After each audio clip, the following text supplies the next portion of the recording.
So next week, you're having a week off. That's the time that you could do some of the assessments and relax a little bit and then come back in week 7. Yeah, so 7, 8, 9, 10, then 4 weeks left. Yeah, and so as you could see, the term passes quick, and I hope everybody is making the most of your time doing all courses. Yeah, and for now, before we begin, there's one piece of news I would like to share with you. That was reported in Chinese. I didn't find the English report, but what was that? It's about an incident that happened on an airplane flying from Hunan province to Beijing. That's a news about sexual harassment on an airplane. So a 35-year-old man put his hand on the woman who sat next to him, pretending to pick up a pair of earbuds. And there was no resistance from that woman. That woman was simply just leaning towards the window, trying to keep a distance. Basically, she was reacting with silence. And as there was no resistance from that woman, the man kept putting his hand on her leg.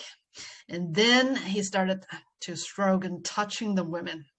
And that took up to 90 minutes. That's 1 hour and a half until the plane landed.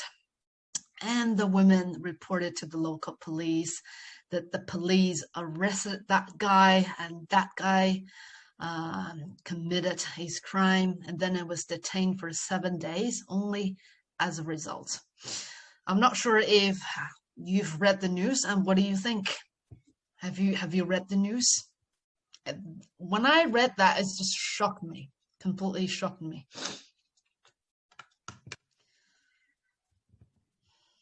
I would like some reactions from you, or else I would think I'm talking to myself.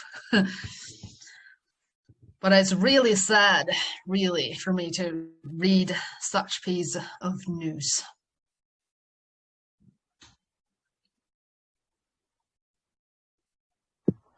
No, I haven't heard this news. I have a question. Do you think the women should report her situation to someone, like the workers at the airplane, like immediately? The cabin crews, yes, definitely. That's what she needed to do.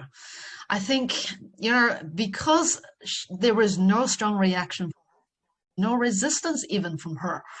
And that suggests there is a lack of awareness of sexual assault. Obviously, the women did not know this kind of behavior was a form of sexual assault.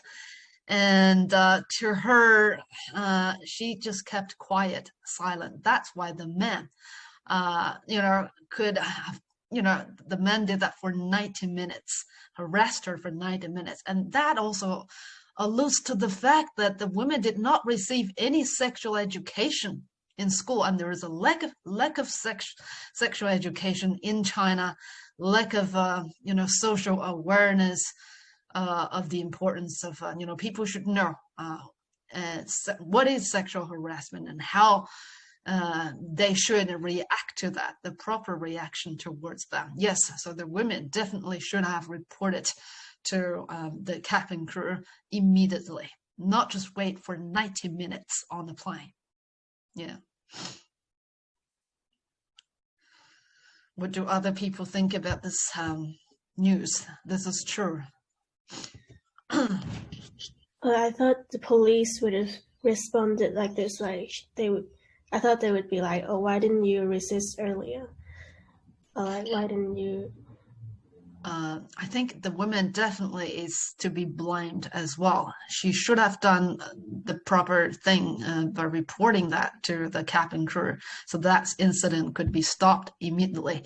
But the police wouldn't blame the woman. The thing is, the woman was too ignorant. She didn't, she wasn't aware that was a sexual assault.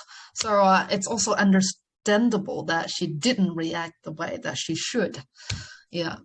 So the police wouldn't blame the women, but when we look at the incident, I think the women needed to know the things, but she didn't. It's not. We couldn't just blame her. It's not her fault. Yeah, it's the education system. It's the fault of the education system. Parents, family, schools, the media, everything should be involved and enable such kind of consciousness. But obviously, it's blank in her, which is a tragedy. But she's not the person that needs to be blamed. Yeah, she's the victim. Yeah. And I saw Steph's message here. I'm glad he was detained. Yes, even for those few days, because as you were telling the story, I thought that it would end with authorities not believing her. Right, yeah. But to me, I think there should be more severe punishment there rather than just detain him for 7 days. Giving him an education, that's far from enough. And as said, there is no sexual assault law, legal frameworks in place.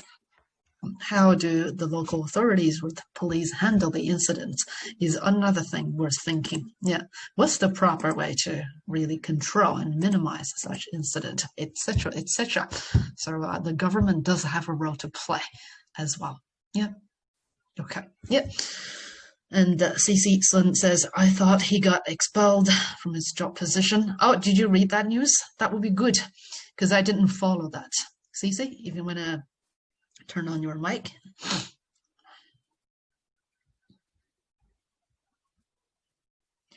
So you typed, I thought he got expelled from his job position. Okay, that's good. That's a way to punish him, but that's still, I don't think that's strong enough. That's proper enough. Simply just give him a word and then punish him by removing from his position. That's not, that appropriate to handle that case. Yeah, to me. Yeah. Okay. Now, let me share my screen with you. Let's start with the new topic. But before that, we still need to do a quick recap of the lesson we learned last week. One sec. You should be able to see my screen now. So let's have a think about the questions. The first one is, when is the golden age for women's representation in Chinese politics? We don't need a lot of time to think about this question. So just tell me quickly, see if you can recall the stage that we mentioned, the golden area for women's representation in Chinese politics.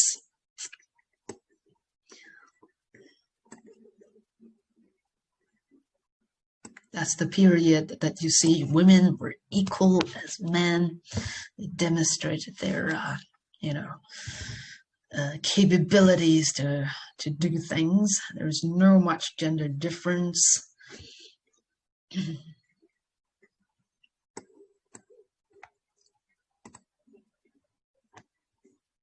Okay, I can give you some time to think. And the second question, how many women are there in China's Politburo Standing Committee? And the third question, the number of women there in China's Politburo at the moment. And the next one is the definition of glass ceiling in your own words. And the last question is women underrepresented in Chinese politics, especially at national level, the top level. The reasons why, if you can give me, 3 reasons. Try not to look back to the lecture slides. Try to use your brain just to think and recall the things that we learned last week. Yeah. You are given 3 minutes. Yeah.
Okay, let's get people to answer some of the questions. The first one, the golden age. When is that period?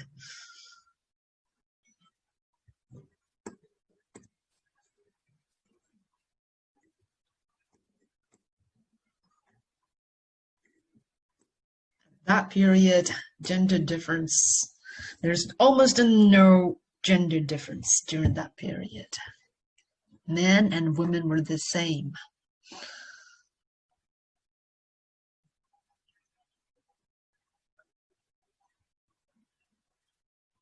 Can't remember. Too early, right?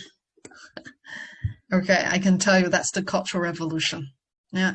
Remember the slogans? Women holding up half the sky, men and women were the same. This is during that radical revolutionary period. That also allowed many women to ascend, to rise, to work as political leaders. Okay, so the second question, the number of women there in China's Politburo Standing Committee. Remember that triangle, the hierarchy of the CCP. I don't think there are any women in the standing committee. That's correct. Thanks, Steph. And how many women are there in China's Politburo at the moment? Only 2. Who are they? I don't remember their names, but I know there were 3, but one of them retired already. 2 of them retired. At the moment, okay. there's only 1. Just okay, thank you. Yeah. And glass ceiling. Other people, how do you define glass ceiling?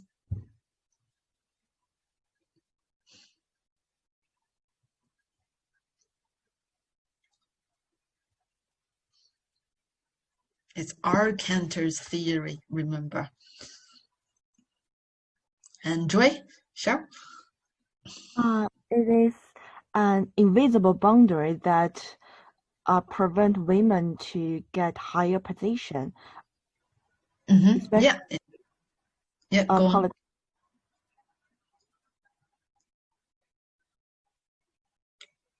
Okay, yeah, that's correct. Yeah, it's something invisible. It's a barrier, right?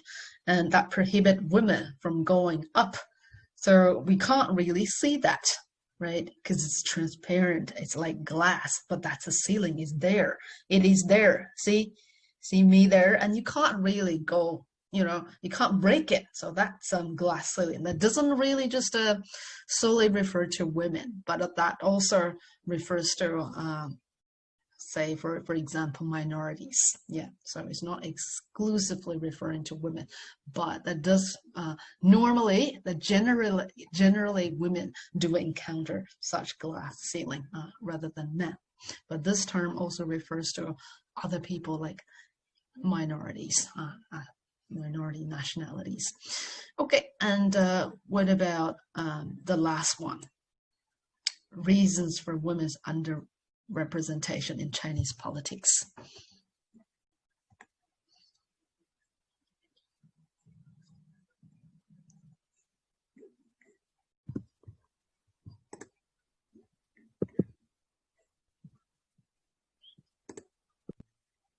Just 3. I'm just asking for 3 reasons.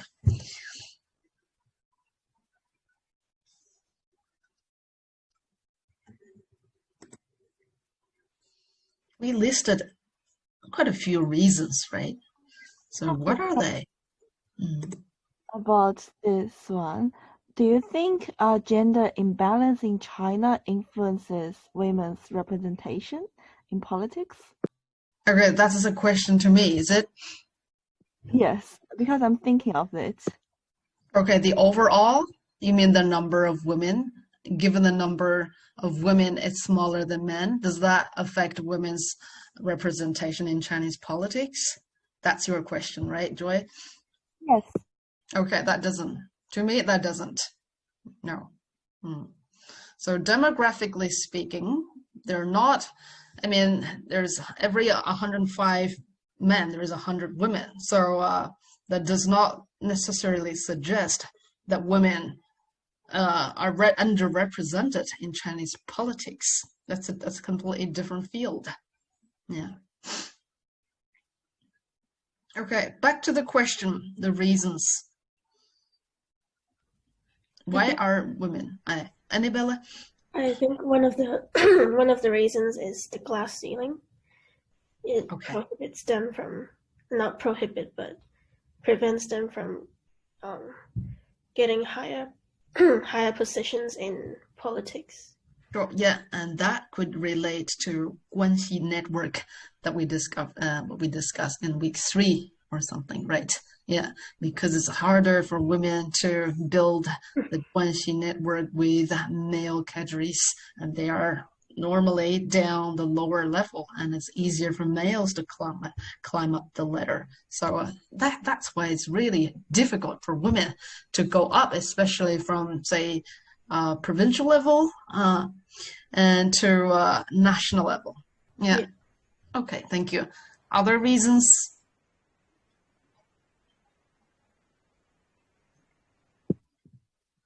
Maybe there is a culture influence, like perhaps the society has the power to define women's social roles. Maybe they think they are not suitable to be involved in politics. Mm-hmm. Good. Yeah. So the cultural stereotyping of women, women's socialization role, their roles are supposed to be staying at home, taking care of chores. And so socially, they are not, or culturally, they are not expected to be political leaders. Yeah. And such kind of perception, when women internalize these themselves, they will use these to regulate their own behaviors. And that's why they themselves, you'll see, their confidence will get weaker and weaker. So that's why what you see is little women are leading in the Chinese political arena. Yeah. And give me the final reason, another reason. There are more.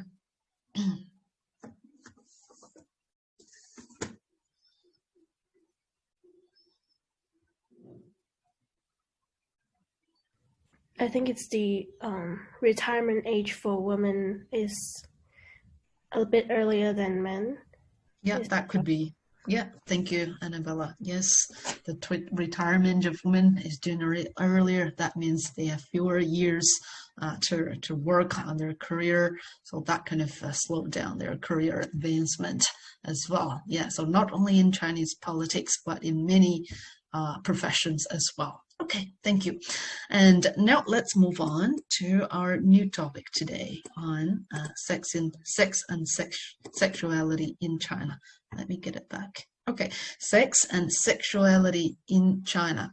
So let me, okay, so this is the outline. We are going to divide this lesson into these 5 parts. First one, we are following a chronological order. So we're looking at the pre-Qing era, and then the Qing era, the Republic of China era, the Maoist era, and then the opening up era till now. So we'll see how has sex evolved from past to present. Yeah. So if we think, does sex have a history?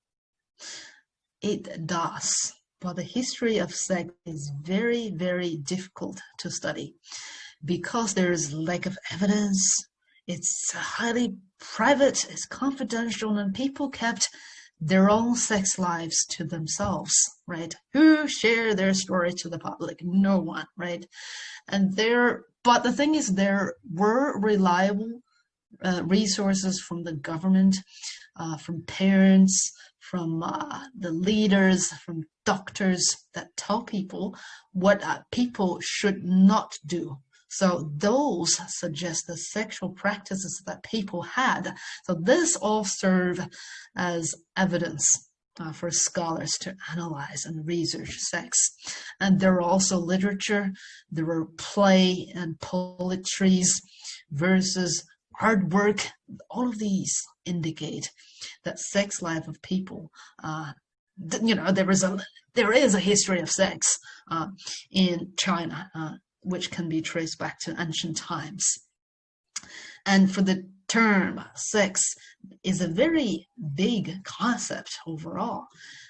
There's one Chinese scholar whose name is Pan Suiming. He concluded that in traditional China, the concept of sex here refers to biological connotation of sex, right? This is a biological term, right?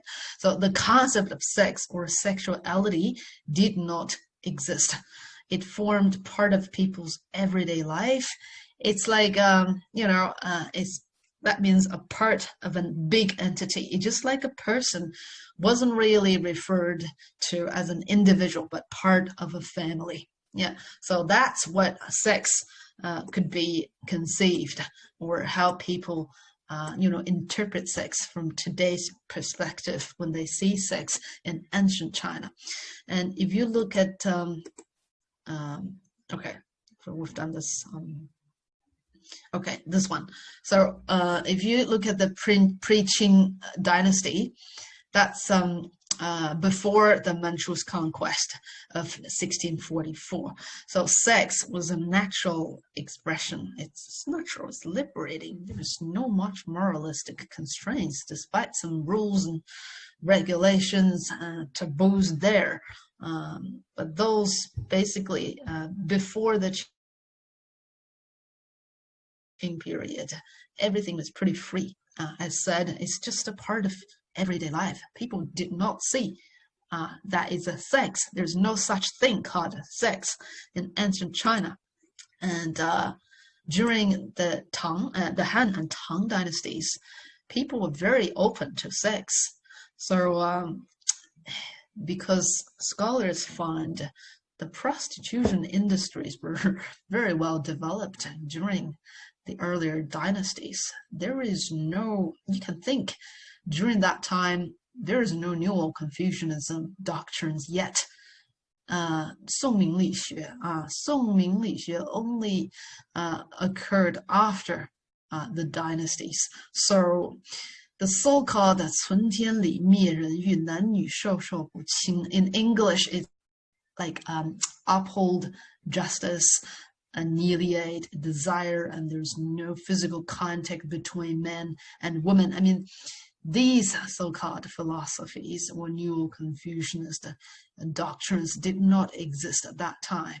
Yeah, and this was only advocated in the Song dynasty, and that's why you see sex is pretty free, and the prostitution industry is very, very normal at that time during the Tang and Han.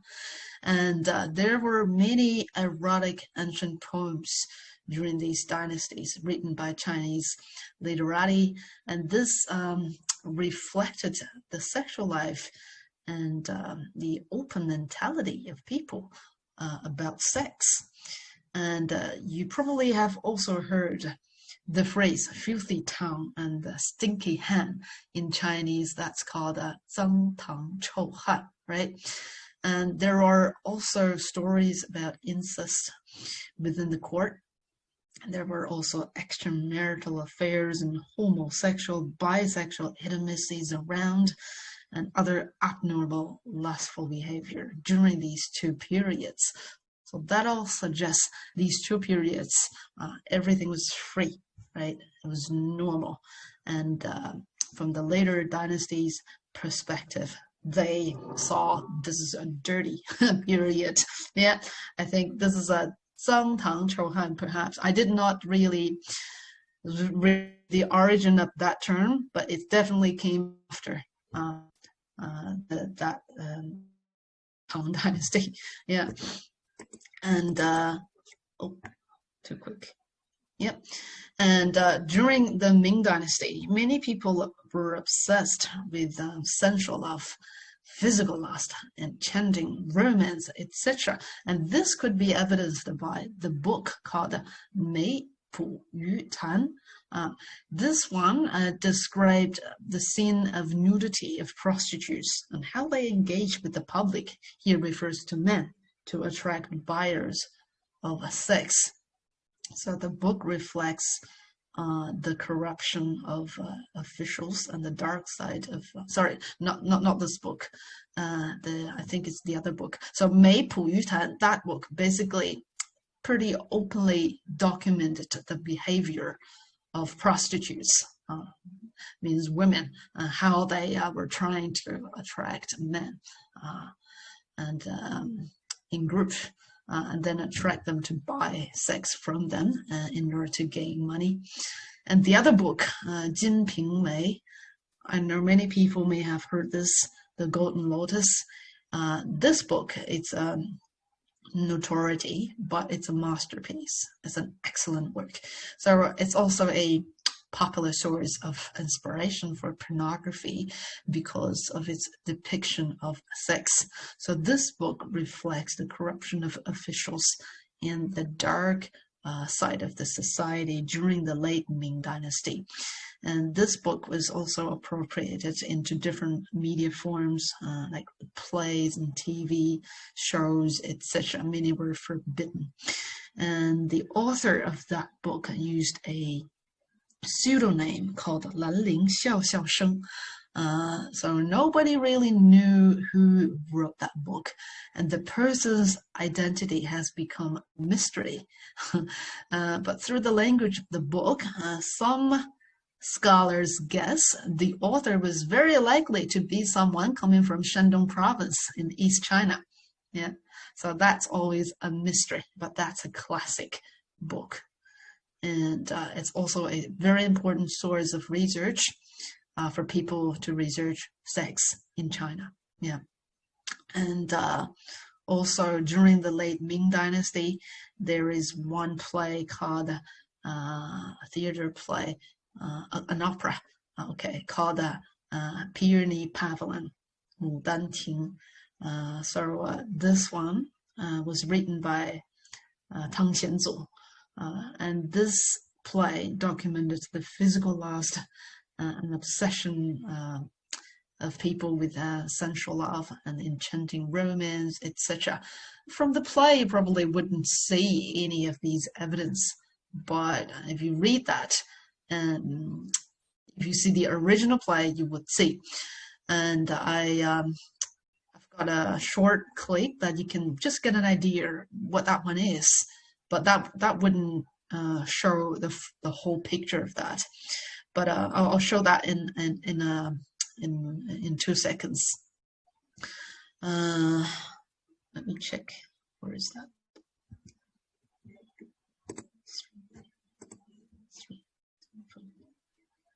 3,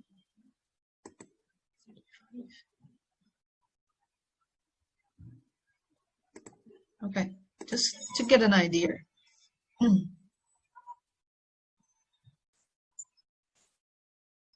This is an opera.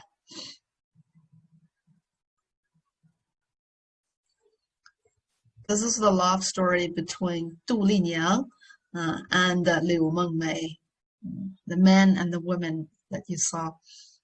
Oh, can you hear the sound, by the way? Can you hear the sound, or you can only hear my sound? I need to double check. No, you can't hear the sound. Yeah, I think that's why I didn't press the button. Sharing sound, computer sound. Okay, right. Sound is not that important. Now you can hear that. You can see the dynamics, the romance between Du Liniang and Liu Mengmei. Just simply, from this short little episodes here in this opera.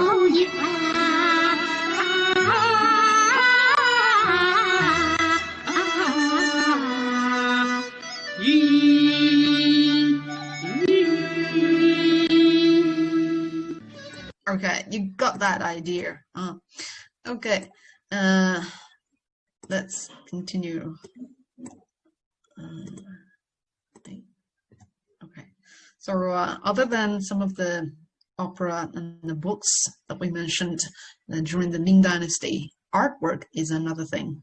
There were erotic art during that dynasty that features sexual intimacy during that dynasty. For example, if you have heard something called the Chungong paintings, Chungong Tu in Chinese, those were widely circulated among people. And they were sold as artwork. They were used as dowries, and they were used as home decorations, and some were used for sex education to married couples. Some use that as even, amulets, 护身符. And some celebrity artists were also, born, some celebrity artists were also, some celebrity artists were born simply because of their outstanding paintings, and those paintings were Chungong images.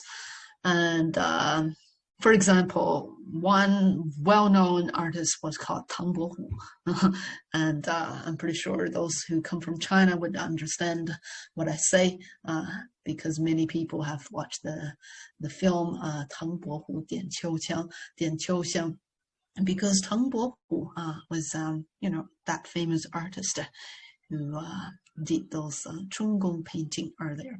And these paintings were quite influential and shaped the art in Japan. And you probably know Japan's Fushi pictures of the floating world, and also India. There's 6 sculptures in India.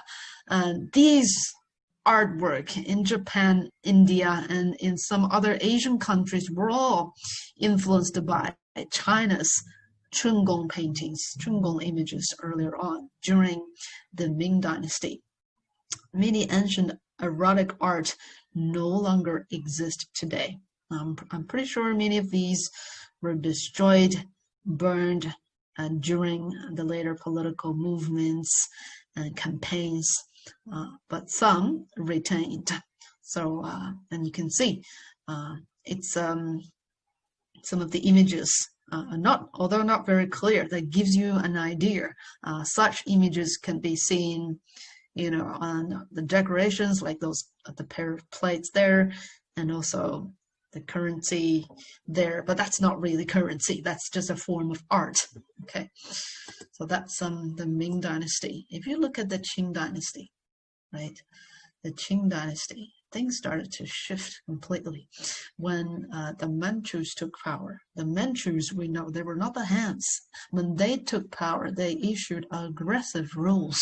They, for example, they forced the Han people to follow the Manchu style by braiding their hair, by shave their forehead. You can see the picture up there on the top right. So many Han people had to follow such ridiculous rules, and following the Manchu style, and also adopted the Manchu values. So symbolically, you can see having Manchu hairstyle means abandoning the Han culture heritage. So that's a form of values imposed to the Han people during the Qing Dynasty. And the Confucius orthodoxy, the Manchu rulers, they uphold the Confucius orthodoxy. They regulate conjugal relations, households, by using this Confucius orthodoxy. For example, the 3 obedience and 4 virtues, and inhibited sexual expressions, etc. So sex wasn't free. It's seen as morally incorrect, but it's okay, acceptable within the households. But basically, you can see the Qing rulers were very conservative because they were upholding this Confucius orthodoxies, Confucius doctrines, and any kind of sexual practice needed to follow very, very strict rules. It's subject to social control. And you can see the government intervened at this stage. Sex was not just a free practice among the grassroots. It's subject to moral judgments. It's subject to social control. So the purpose of sex was for reproduction, not really for pleasure. So the government was basically saying, okay, people, you can have sex because you need to bear children, but you can't have sex because you want to, enjoy it. These two things should be separated. And the latter is considered morally inappropriate. Okay, yeah, and conjugal love was good, but romantic love was condemned. So you can see when China started to see romance as something bad, that started from the Qing dynasty.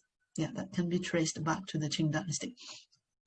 And the Manchus also realized that family was the foundation of political and social stability. So the government promoted values to keep the sex-gender system in place. So such values were centered on loyalty. So that means males must be loyal to the dynasty. And such values were also centered on fidelity. So women must obey and be loyal to their husbands. So that means a faithful woman serves only one husband. Yeah.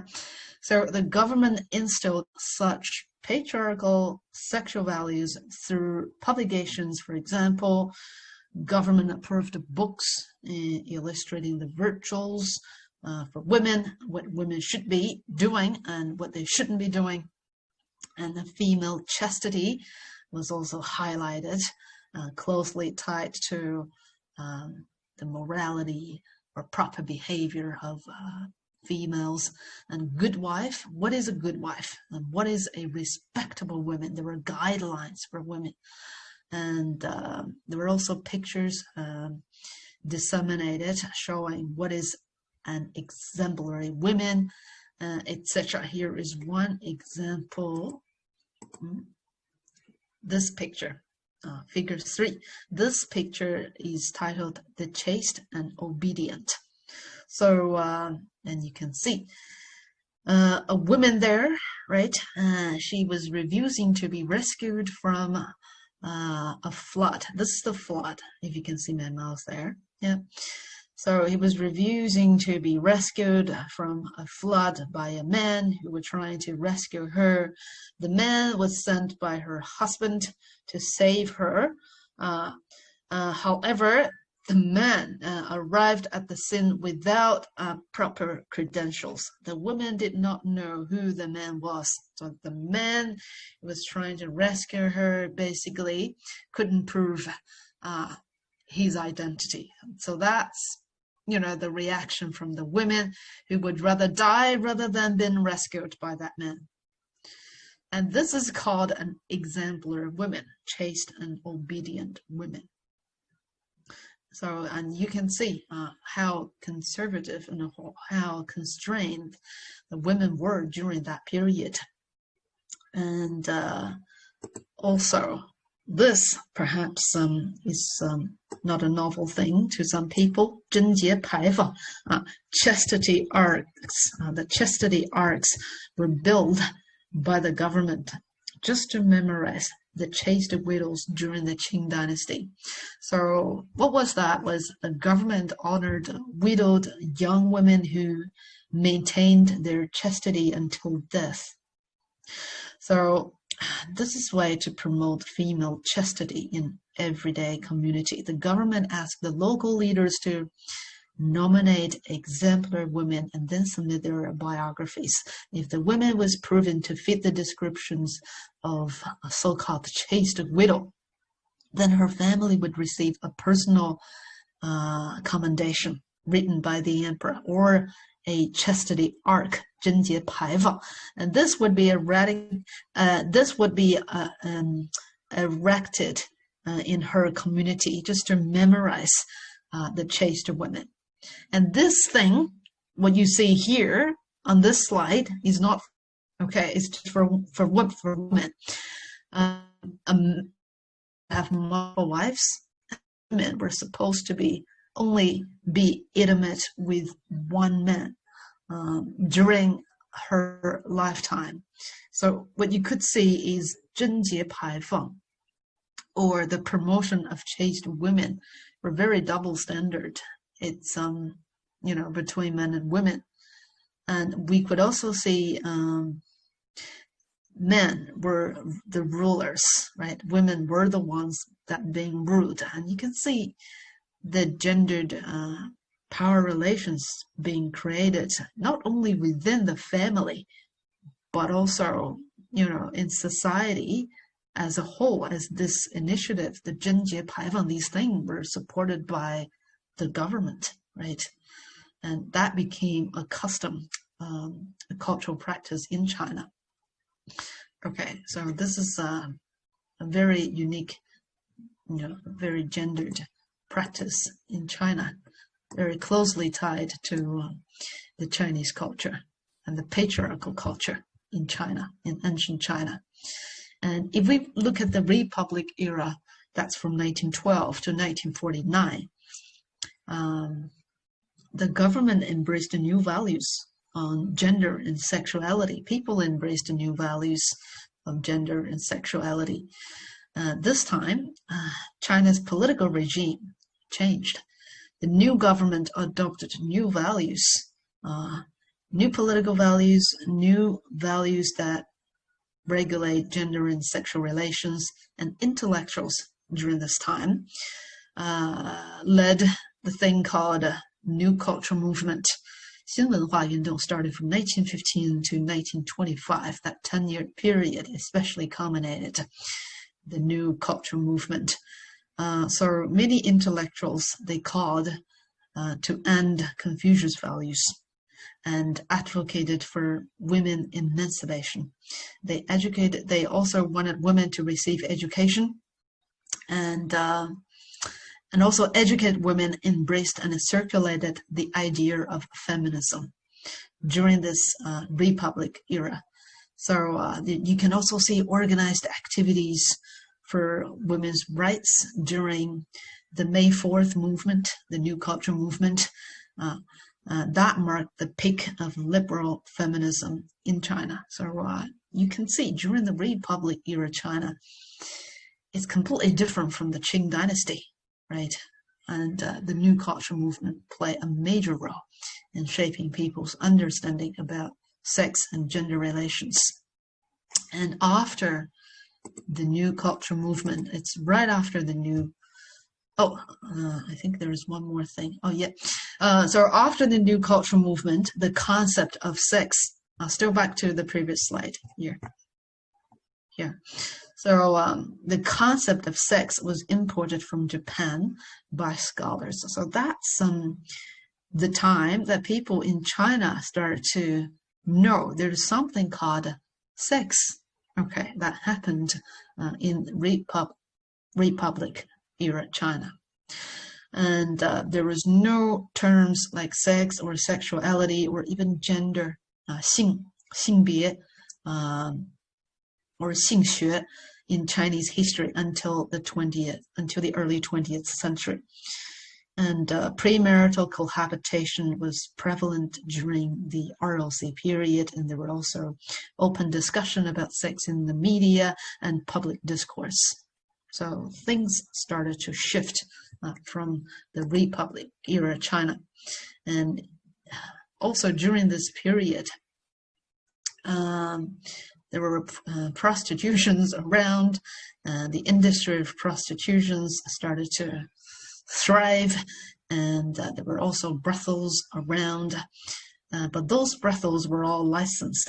So in Chinese, 公娼, so 公娼was legal, but 私娼wasn't illegal. So only licensed brothels were legal. Were legal in China. The unlicensed brothels were not legal during that time. And this is evidenced by the popular existence of brothels in cities. You can think about the red light zones, included the 八大胡同 in Chinese, the 8 hutongs in Beijing, the Hankou district in Shanghai, and Chengdi Road in Guangzhou, etc. Those were, places where prostitutes were trying to trade. And there were around 10,000 brothels before the People's Republic of China. So it's when the Communist Party took over, you can see all these brothels, the prostitutes were all gone. They were gone. But during the Republic of China, they were there. They were happy. They were doing their business every day. Yeah, and people can earn money and etc., etc. So it's all normal. And also during this period, there's beauty competition among the prostitutes. Very funny. Beauty prostitution among the prostitutes. Such competitions were held in the concessions in Shanghai during that time, a relatively very open trade port in that period. And prostitution was part of life during the Republic era. Prostitutes also advertise for themselves. They do advertising, they promote themselves. There's nothing to be ashamed of. And they attracted many social elites, especially the wealthy ones, the rich ones, the powerful men. They were all there. And many men also married some of the prostitutes whom they had very good time with. And also sexual discourse emerged during the RLC period. 性法语 emerged during this period. So there were books, newspapers, magazines written about sex, and there were social debates about prostitution, about the prostitution industry, because some people, they thought this is proper, but to others, they believe that's not. There is one book called 性史 written by Zhang Jingsheng. You can see the image was right off, what's on the right, on the right, called 性史. That was written in 1926, and that book was very, very popular. That book, initially that got really popular, so that was sold out because a lot of people were buying that. Then the book was banned. After that's been banned, there is still a lot of pirated books circulating underground. And the book also documented the readers' letters of self-narrated sexual experiences sending to newspapers with Zhang Jingsheng's comments after each narration. If you look at the book from today's perspective, that really serves a very important source for researching sex in the past, especially during the Republic China. So it's a pretty precious materials. However, that's been banned. And many other books during that time assessed sex from a scientific point of view. For example, sex education. So, and many other books saw sex as a cultural and social institution, etc. There were different discourses around sex. So sex has become a hotly debated topic during that time. Very interesting. Hey? And also during the period, you can see, if we see the media formats, there are different formats like magazines, newspapers, devoted articles and columns on sex. You can see the images down the bottom. And some Chinese names I can think of included 新文化, 性杂志, 性欲周报, for example, Sexual Desire Weekly, 性三日刊, 性报, sex newspapers, just titled this bluntly. And the purpose of these media coverage about sex perhaps was on commercial values, with the aim to sell rather than to educate the people, but could be a mixture of both. Yeah. But anyway, you can see from books, from newspapers and magazines, and from other plays. And that all shows the open discussion of sex and the growing sexual discourse during that time. And there is another campaign. There is one campaign, very interesting campaign called the anti-breast bonding campaign, 天乳运动, occurred during this period. This campaign was inspired by science and the women's beauty standard from the West. So basically, we could see this is the period when China started to be influenced from the West, started to receiving Western ideas, Western cultures, and that started to shape the understanding of Chinese citizens. And that included a lot of women, right? So Chinese women started to stop bonding their breasts because they used to bond their breasts. In ancient China, small breasts were pretty, not like today. Yeah, the bigger, the merrier. You know, the thing that coming from Western countries. But it's since the Republic of China, people started to, stopped a different standard of beauty regarding breasts, and let their breasts grow naturally. So the more natural, the prettier, rather than the size of that. And then some women also thought having, healthier natural curves were much better than being bonded. And they also started to wear bras, and you can see some of the advertisements of bras. So bra, right? 胸罩 is a Western thing. It's not an indigenous Chinese thing. It's something that people got from the West. So women started to wear bras during the Republic era China instead of dudou. Okay, people used to wear dudou. I mean, women used to wear dudou in ancient China, but not anymore since the Republic China. I'm referring to a lot of women. But there could be some women in rural China and they were still wearing dudou. And so you can see these advertising on TV were very open. These all shows heavy Western influence, right? And this is another landmark for women's movement after the food bonding movement. We've talked about the food bonding movement, right? You think about the lec1 reformers, Kang Youwei, Liang Qichao, etc. You can name them. And now to the Republic era China, another movement that related to women's body liberation. And you can see this is a progress, right? This is change.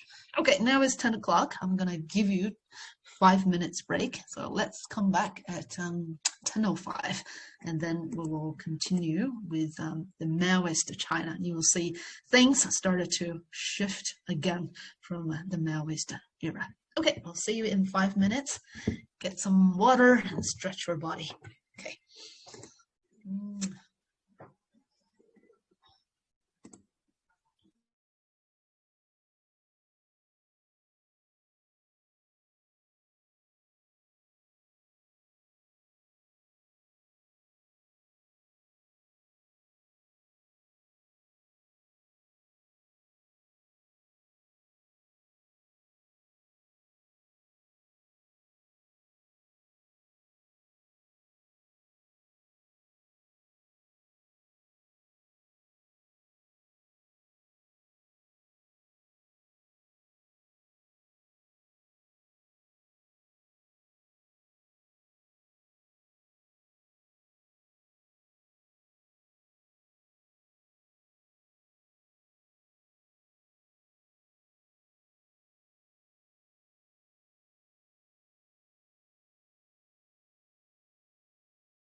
Okay, let's continue. I hope you are all there. And so now let's move on to the Maoist era, sex in Maoist era. So this era was centered on building socialism. We know that, right? So Mao Zedong adopted Marxist ideology as a guideline to build China's socialism. And everything he did was centered on socialist construction. Because of that, social sexual regulations needed to be compatible with socialist construction. So sex became a very sensitive topic during the Maoist era. And sex and romance were seen as bourgeois and taboo. And there was no private or no public discussion of sex during this period. And this is what you read from the mainstream sources saying about sex in Maoist China. Everything was centralized during the Maoist era. We've learned the system of hukou, the household registration, and also danwei, the state-owned enterprises during the Maoist era, right? And because of those strong social institutions, the government used these institutions to curtail population mobility and created a geographically fixed population where everyday life is under surveillance. So physical and social spaces were pretty limited. Therefore, prostitution and commercial sex activities were almost invisible. Yeah, you can't really see like what you did during the Republic era China. For example, the Bada Hutong, you can go there and visit, and people were promoting their sex service, and there were celebrity prostitutes even during that period. Those things were gone, completely erased during the Maoist era. And that's some of the the thing that we read from the mainstream sources. And in terms of the sex industries, the CCP launched a series of campaigns just to eradicate the sex industry. They've done that really successfully. They eradicated the sex industry, sex trade, and prostitution, starting from 1949. And that mission was completed by late 1950. 1 year, everything was gone. It's very effective. So that campaign largely lowered the prostitution rate in China and improved women's living conditions and their social status. So to a degree, that really helped a lot of women because, as you can imagine, many women were really forced to work as prostitutes to make money, and then the families could capitalize on that, and that doesn't really, give any opportunities for women to develop their own personal career, etc. So women is just a sexual commodity to a degree, if you think from that perspective. And but this has changed ever since Mao took over. And this is the major achievement by the Communist Party. So thumb up. And is this true? Scholars, some scholars, Western scholars especially, they argued this is not true, right? And they believe in the repressive hypothesis. They were against the repressive hypothesis. Basically, what I mean is the Western scholars, they think sex wasn't repressed during the Mao era as what's portrayed in the mainstream sources. So whether that's true or not, we need to see evidence. We need analysis, right? We can't really just assume, because that history.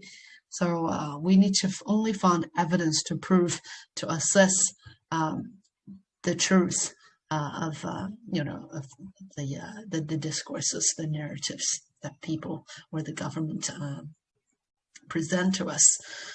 So the scholars, what do those Western scholars say? If you look at this slide, counter arguments.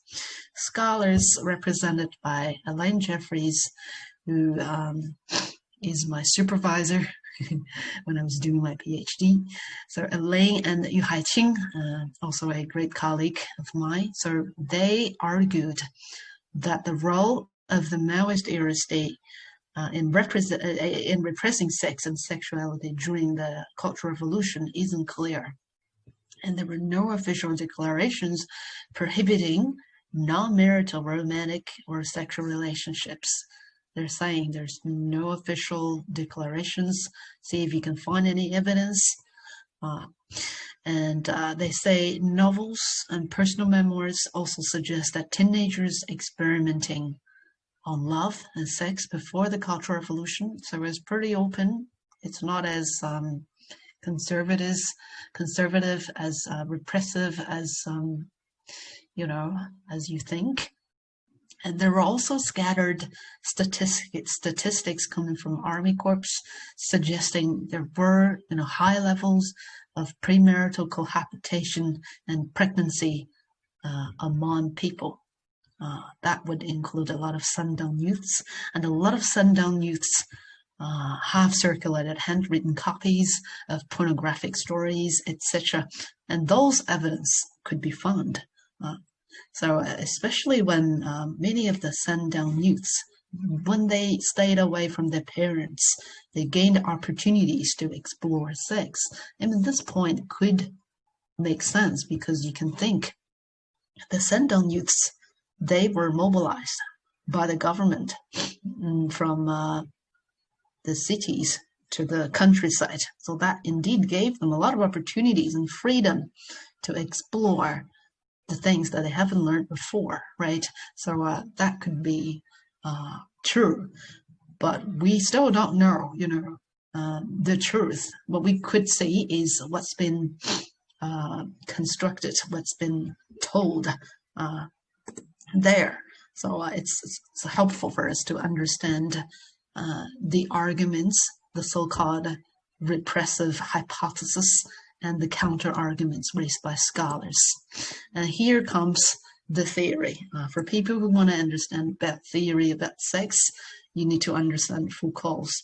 I don't want to go very deep about what Foucault says about sex, because that guy talks, the French philosopher talks a lot about, governmentalities, sex, or LGBT relations, etc.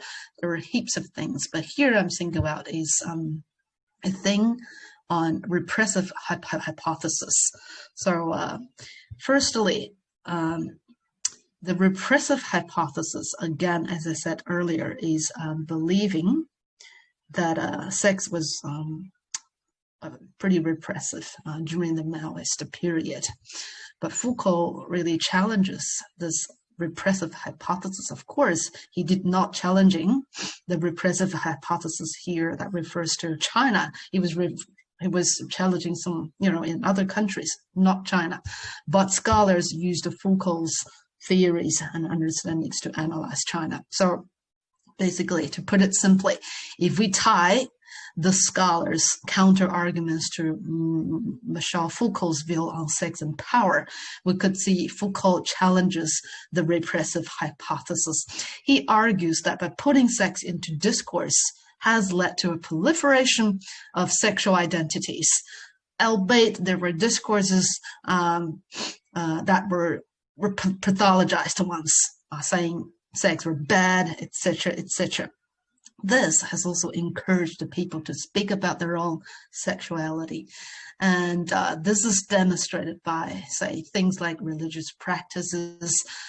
For example, people talking sex to themselves, inner self, and also, talking to religious practice workers, etc. And also there are gay and lesbian right movement, etc.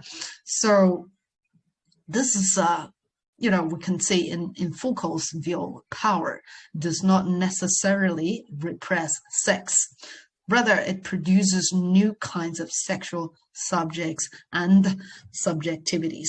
And Foucault also argues that the fact that portraying past sex and sexualities as repressed indicate current and future sex is, which activates the so-called the speaker's benefit, which gives the speaker, the writer, aura of being attached to an important political cause, and it shows the speaker is the people's hero. And when you think about who is the speaker usually is the government.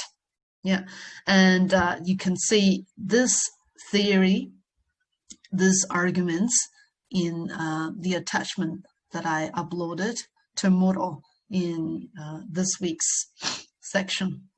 It's very short narrative, and that explains the repressive hypothesis. Yeah, and you don't have to understand about everything because it's not very easy to understand Foucault's ideas. But what I want you to understand is at least the relations between power and sex. So just to put it simply, in Foucault's view, power does not necessarily repress sex.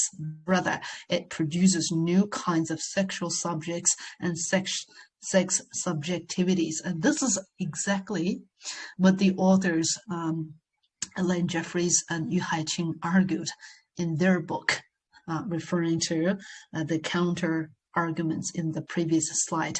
If you've done this week's reading on sex in China, the introductory chapter. Yeah, I hope I got it clear. Is there any questions? I assume people may have some questions about understanding this theory.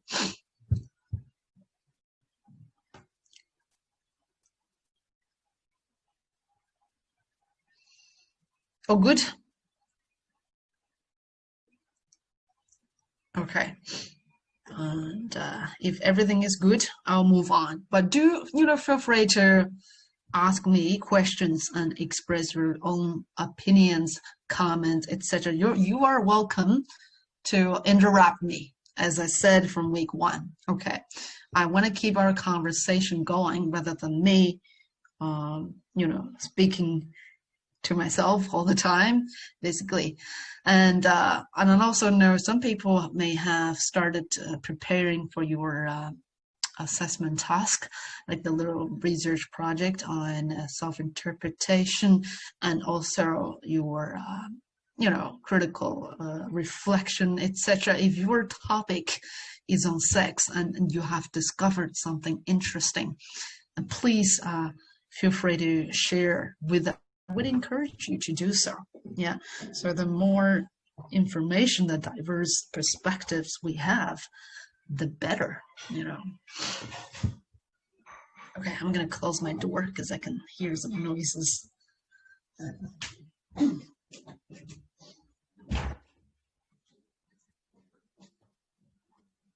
Okay, I'm back. Yeah. So please do so. For on any topics, if you have done, you've prepared materials, or you find something interesting about LGBT or Chinese masculinities, or everything that relates to gender in China, I would love to, hear your voices. And other people would love to hear your opinions and your, what you got as well. Okay, now let's move on if there is no question. Yeah. And so this period is from the opening of an economic reform period, starting from 1980 to 2010. So the sexscape in China has undergone dramatic changes since China opened up and entered into the market-based economy. We can see Western influence there, and the advancement of digital technologies were all pretty quick during this period, and that led to increased discourses about sex, literature on sex, scholarly work on sex, media discourses centered on sex, and there was also open discussions about the topic of sex, and in popular culture as well, and of course including individuals' sexualized performances on blocks as well, which you've never seen that prior.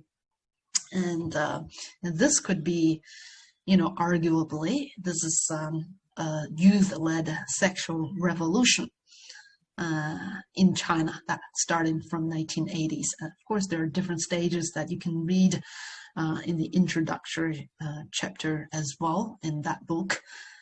If you see the pictures there on this slide, let me see. Is it that one? Okay. What's this picture? This picture. Okay, this picture. Okay. Yeah. Let me see.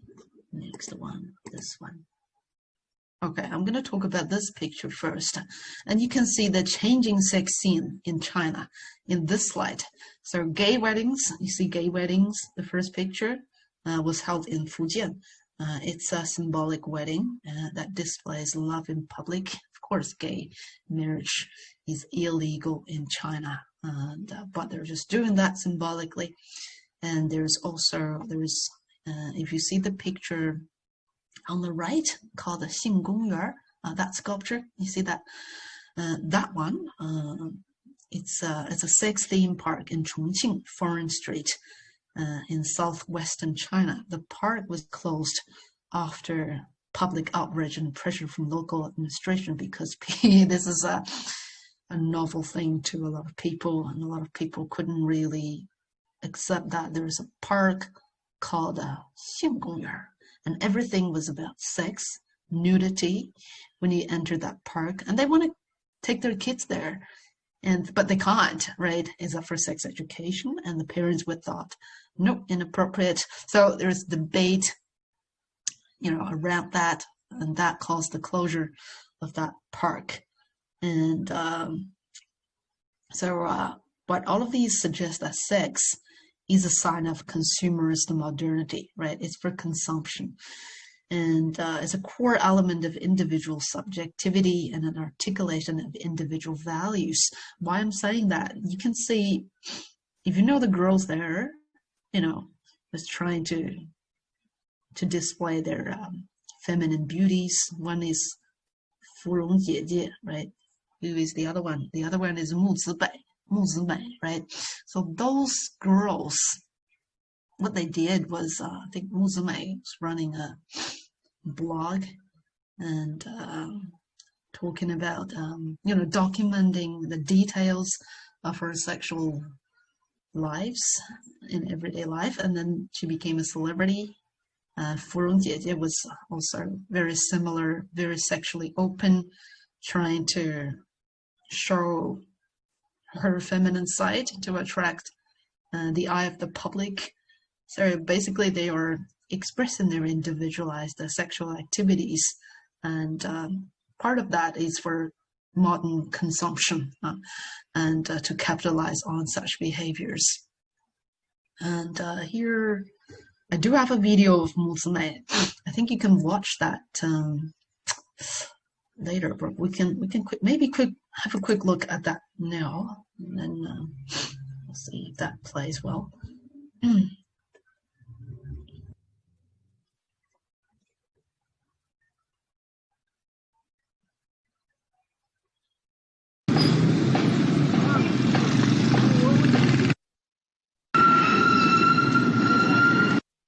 不去好好的去读它的话，我觉得这是对我很不公平的。我最大兴趣还在于写作，我觉得就是说，写作跟你纯粹的在媒体，那甚至是会觉得就是中国现在已经发生了一场性革命。我本身没觉得，因为这一切都是慢慢的，这个过程一直都是这样过来的，不会是因为穆斯美或者因为某一两个人，他就能够有个非常革命的一个局面。This is in Chinese, and there are English versions there online, and you can easily find. But this one, don't worry about this video yet. And back to the slide here. But I'm pretty sure I have another video on Mu Zimei. I can't really find it at the moment, but that's okay. So in terms of sex service, we could see there's diversified consumer societies emerged. The service hospitalities industry thrived, boomed during the opening up period. That created both supply and demand of sex service, especially, given increased mobility and increasing number of the newly rich. The sex industry became one of the fastest growing industry in China. So sex is commercialized. We can see there were sex shops in China and different services, novice services called shared girlfriends. And you can see there a line of rentable sex dolls. I mean, these things never, occurred in the past. So, for example, this one, you can see a line of dolls, rentable. They're all women, right? Rentable to Chinese men, provided by a company. And the company used the concept of the so-called shared economy, 共享经济. So, to run such business. So China has shared bikes and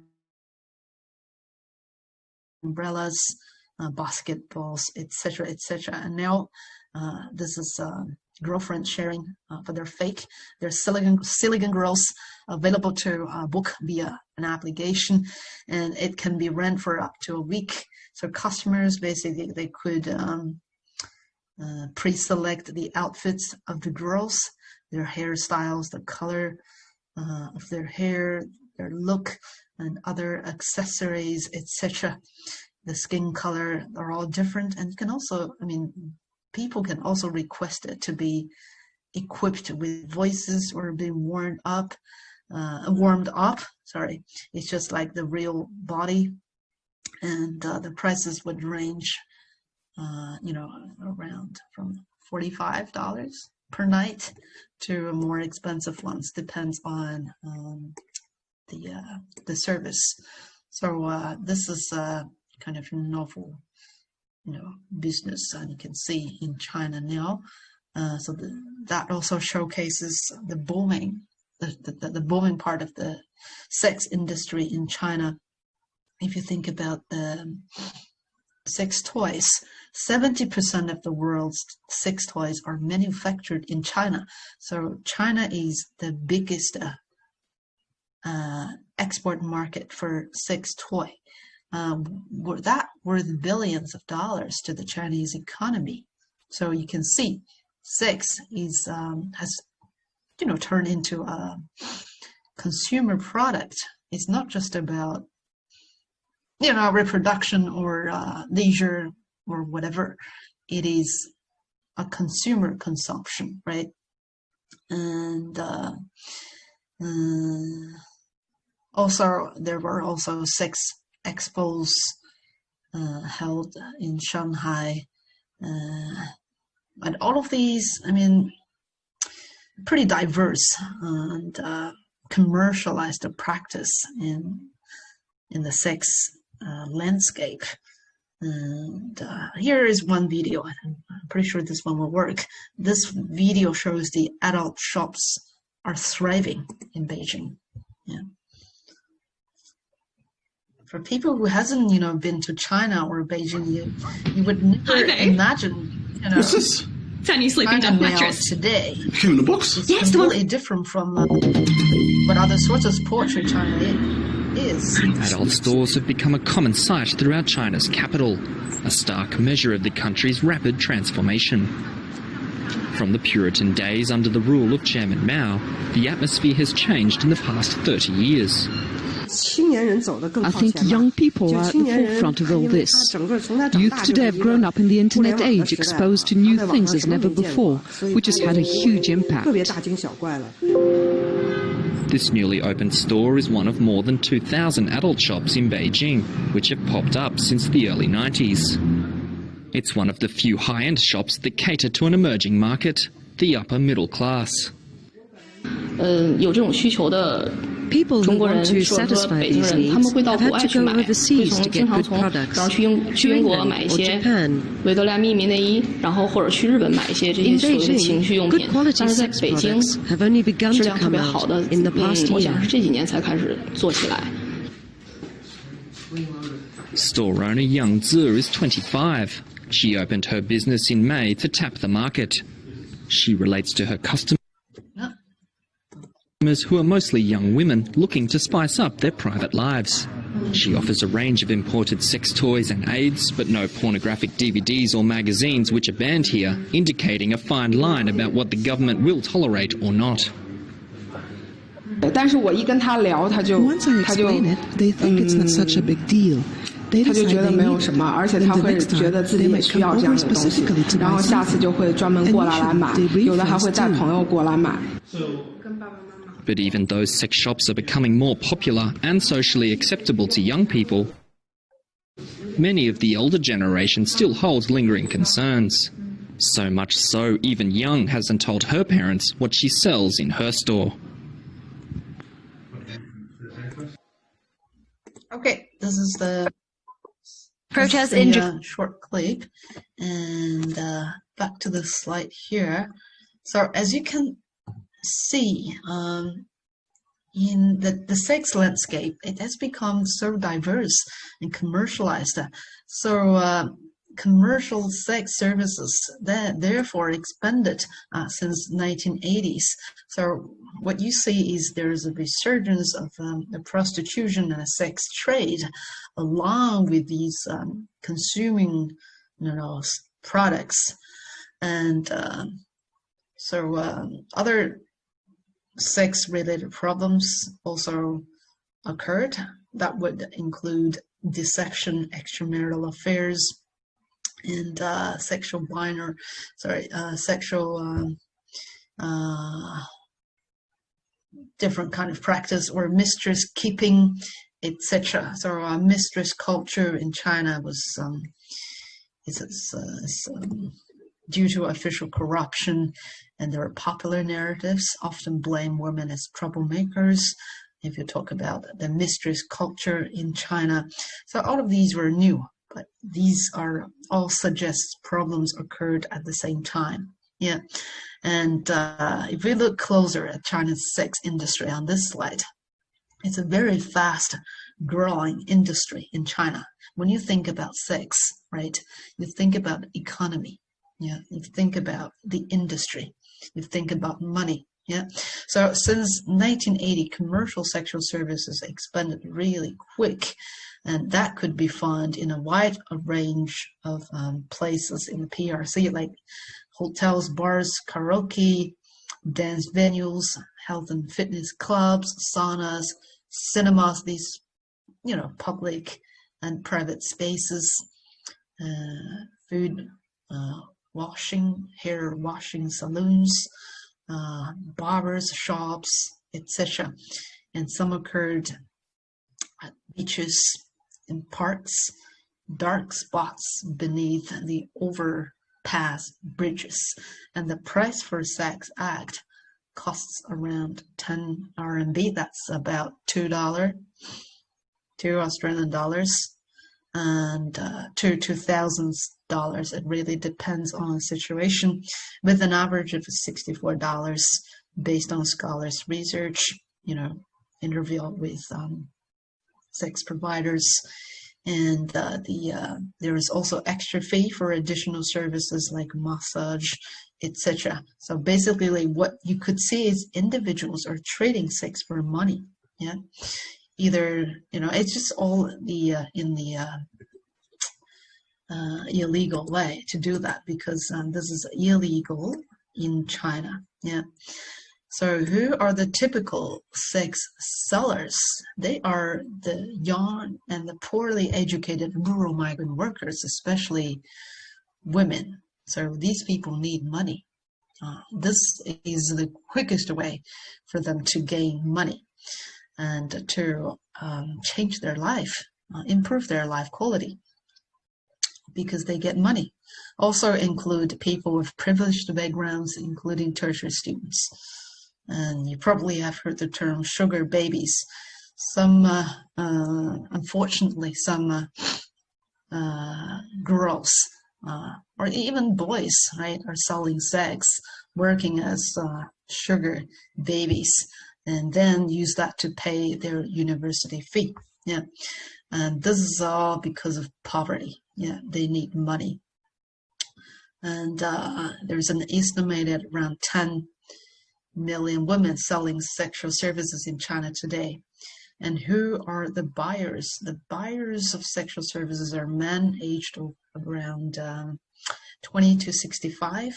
So to satisfy their natural biological urges, they do that. So they are often, that include blue-collar workers who purchase quick, cheap sex from poor migrant workers in streets or in low-grade venues like barbershops, saloons. These people, they need that service. So, but they can't really afford to purchase those. Therefore, they choose the quick, cheap ones. But for private entrepreneurs and government officials, they usually purchase sex from women of so-called high quality in high-grade venues as part of their leisure practice, and also as part of the practice for them to establish, and also, it's a part of practice for them when they are building this business networks and doing the business deals, etc. So people of different classes, and you can see different ways of sex consumption that depends on their social and economic backgrounds. And you probably have heard, I think years ago, not too earlier, there's one actor called Huang Haibo, right? A Chinese actor who was detained in Beijing by police simply because he was engaged in prostitution, and that caused hot debate on Chinese media. Some people think that's okay. Some people think this is not good at all, especially that's a celebrity. So there's controversial understanding about the practice of sex, and of course along that there is also debate over whether China should legalize prostitution or not. Yeah, and here's a short clip that shows you the CCTV footage on the Dongguan prostitution.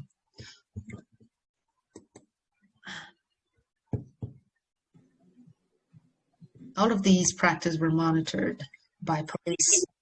CCTV report uncovers rampant sex trade in sex capital Dongguan. Chinese state broadcaster CCTV recently reported on the thriving sex trade in the city of Dongguan, the sex capital of China. Footage of hookers dancing in an entertainment venue were videotaped by undercover journalists using hidden cameras, including beauty contests where ladies in sexy dresses catwalked in front of customers, lined up on stage to be picked up. While exposing a wide range of treated as sexual commodities here, right? And this is all for male gaze. Yeah. Sex services offered at local massage parlors, hotels, sauna centers, and karaoke clubs. The investigative report accused local police of tolerating the underground prostitution activities. For decades, the steamy goings-on have made the manufacturing hub become known as China's Sin City. The sex trade is widespread, even though prostitution is illegal in China. However, the police turned either a blind eye or turned a profit from the brothel operators. Okay, and back to my slide here. And so not only that you see sex between men and women are there, constitutes the booming service in China's sex industry. It has expanded to include male-male, female-male prostitution and youth prostitution, and also child prostitution. Let me just go through that one by one. The first one is male-male. So male-male, basically, this kind of sexual relationship So men involved in male-male sexual relationships are called money boys, male sex workers for men, that is. So many single men aged between 18 to 20-something, they come from rural China, they migrate to developed cities, they look for work or study in college, and some of these boys, they advertise their service online, and those boys were known as money boys. So they self-identify as heterosexual, but they're willing to provide male sex service in exchange for money. And other define themselves as bisexual or gay, claim to enjoy experimenting with their sexuality while they earn money. So, you know, you can see from now is sex, gender, right? We're talking about gender is very fluid concept. It can change. People can change that on purpose, just for economic purposes, right? And of course, there's higher risk of sexually transmitted disease in this male-male sexual relations, in particular HIV/AIDS, since you know, these people have multiple sex partners due to the nature of their so-called occupation. Yeah, this is the male-male relations. And the second one is female-male. So the number of men offer commercial sex to women also kept growing.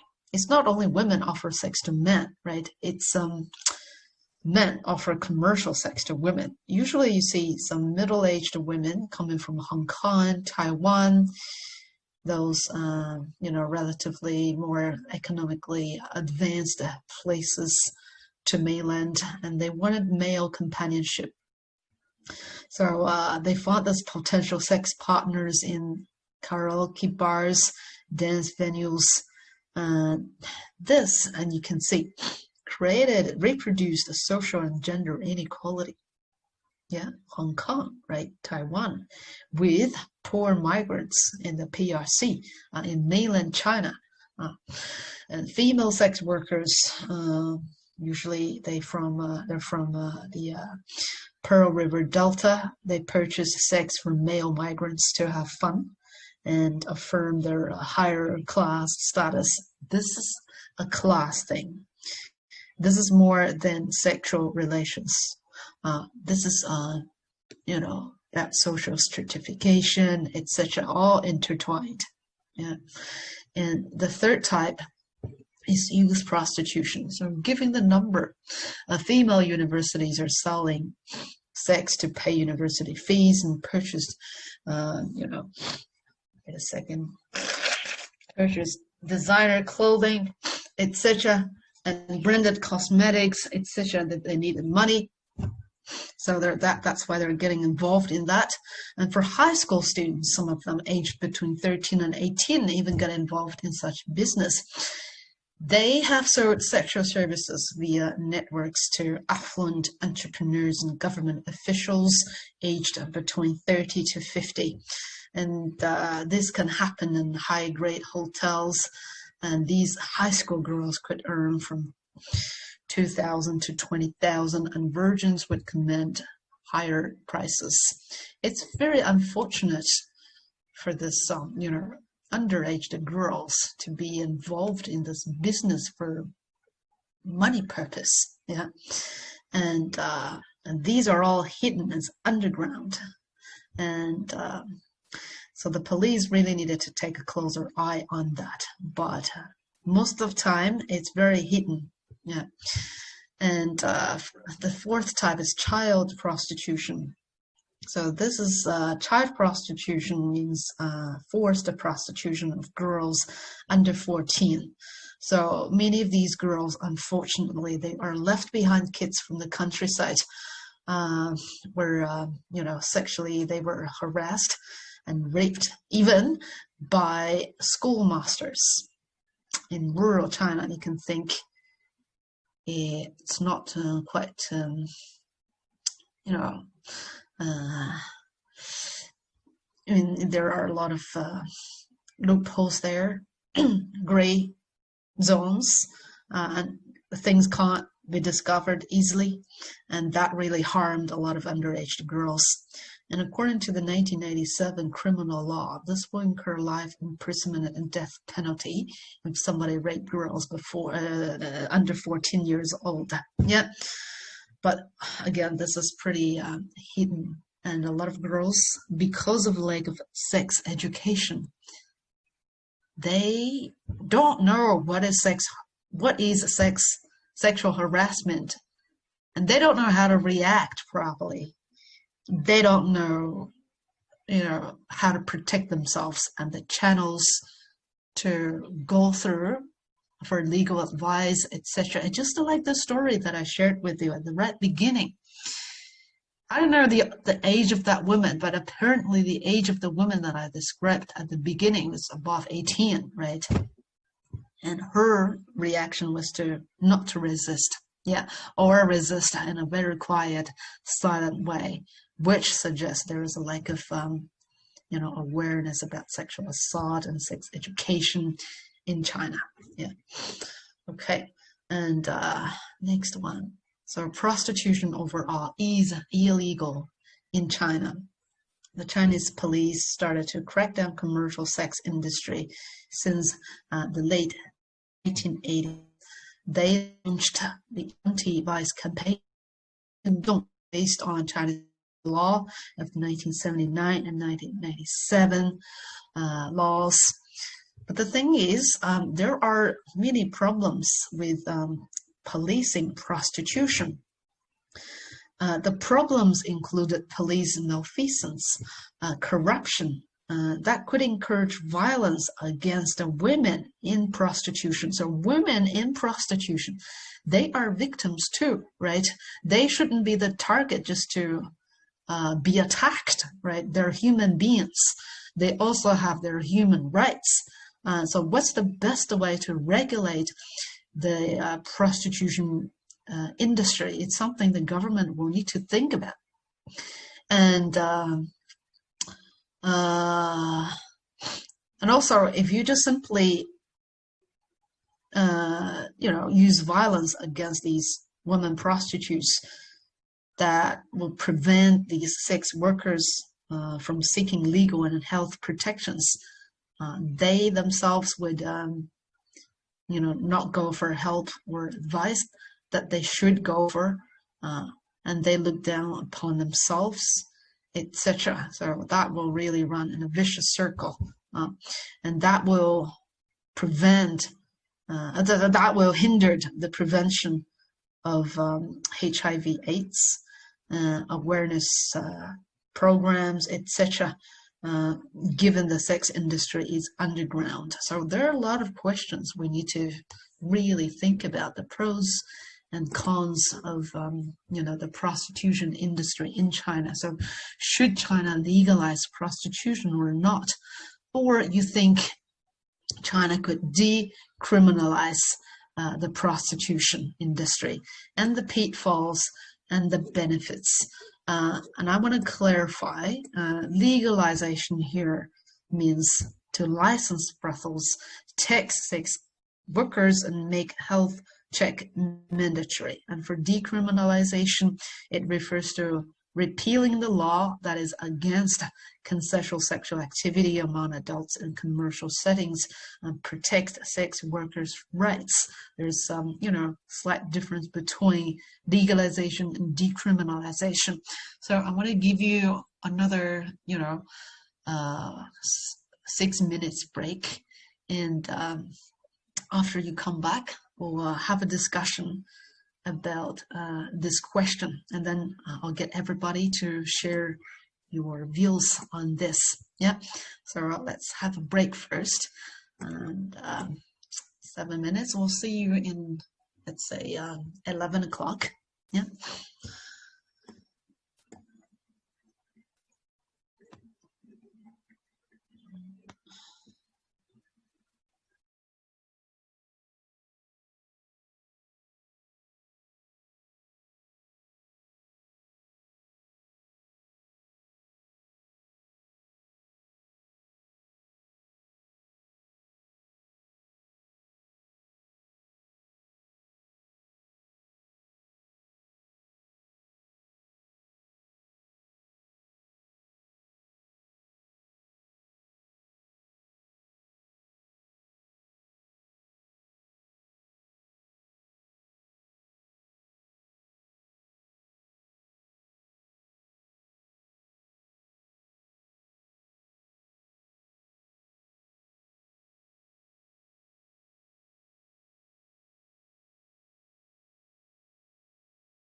let's continue. So the question here is, should China legalize prostitution or not? Or you think it's better to decriminalize that? And I would like you to, do some research on that. I'm going to put you into breakout group, and you'll be given around, say, 7 minutes or so. Have a conversation about that, and maybe find some, interesting examples. For example, if you look up at other countries, if the models in other countries, if that would work to China or not. For example, Sweden, that country takes a partial decriminalization approach, and under that, the state, the sale of sex is not illegal, but the purchase is. And if you look at New Zealand, New Zealand has decriminalized both the purchase and sale of sexual activity. And however, that doesn't mean there is no problem with that. Think about other countries' models as well, and what suits China best. Okay, now I'm going to put you into groups, and what you need to do is to press join. Yeah, you press join, and then you can join that group, and then I'll be joining each group to have a quick look. Yeah, and please do have a conversation with your peers. It's important. Okay, and press the join function. So let me put you into perhaps say if we get 5 people, 4 people per group, we can have 10 groups in total, or 11, yeah, or even 12. Yeah, okay, create rooms. Yep, so you'll get 7 minutes to do so.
I can see some people are still in the main room.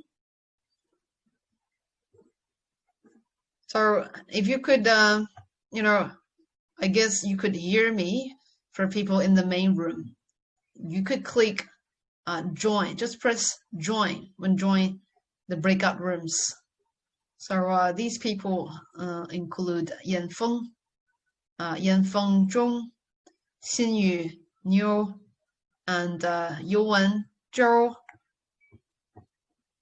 Chifeng, Ivy, Tongyun, Zongyi, and Ya Wen, Janet, Ling Hui, Hillary, etc.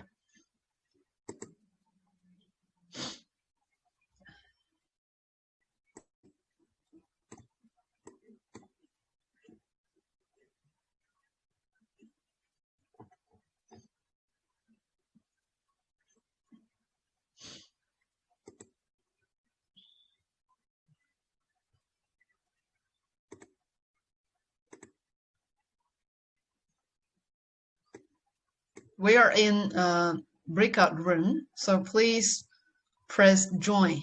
I can see some of you are still here in the main room with me.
Hi, we're back. I joined some groups. Some discussions were great, and for others, I can still see we've got a few people didn't press join, so that you couldn't really join any breakout room. You should press that, and it's hard for me to see where what people are doing, and I hope you could be actively involved in all activities. Yeah, let me just gather people's opinions. See, what is your view on this based on your team discussion?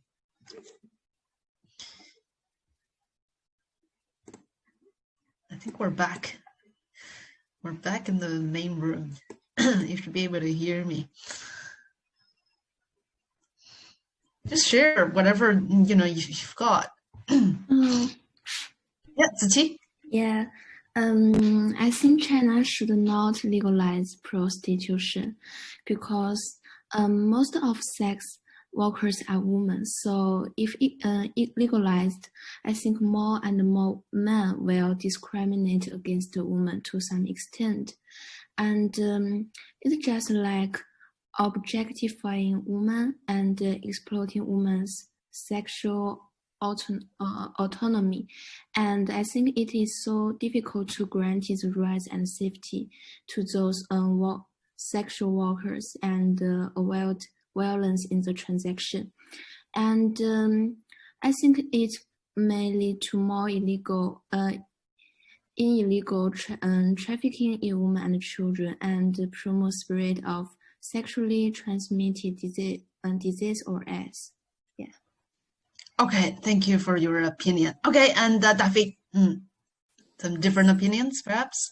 Hi, I actually believe that it should be legalized, because even though you think that maybe there'll be more like sexually transmitted diseases or like supposedly more violence, the fact that like women can be able to call the police or like go to a hospital without being looked at their job as like something that you can't do, it's just better for everyone in general. And like the human trafficking thing, at least like it'll be easier to police it rather than you just thinking, oh, more women will be forced into this. Like, yeah, less women will be forced into it, and they'll have the right to like go into it or leave it. So yeah, that's my stance.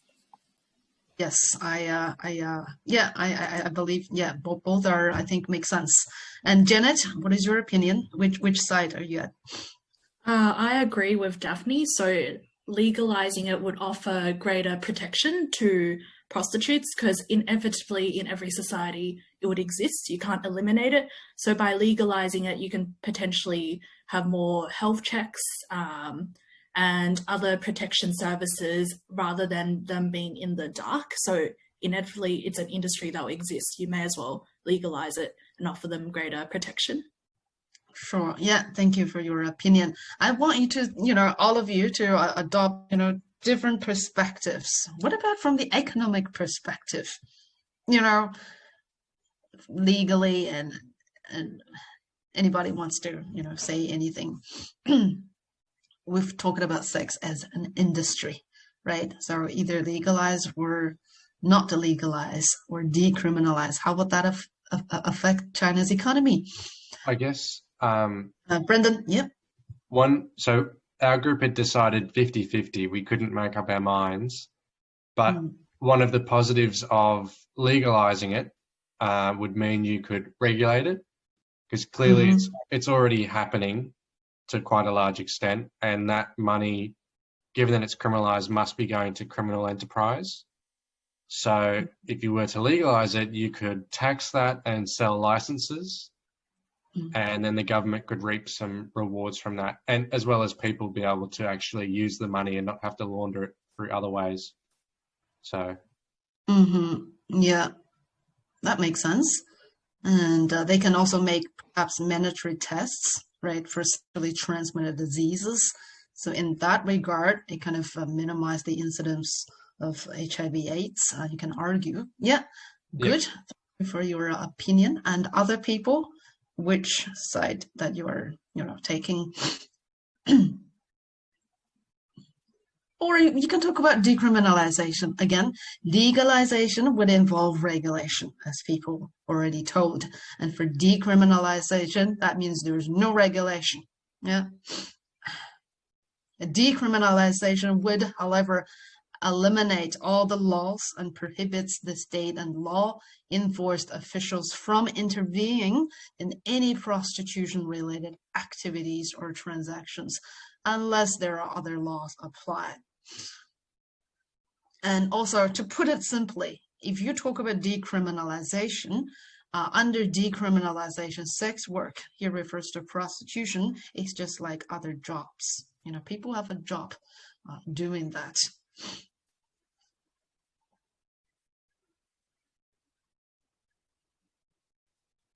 For legalized, that would mean licensing these, you know, brothels and sex workers, etc., and make health check mandatory, etc. But for decriminalization, these processes may not be necessarily involved.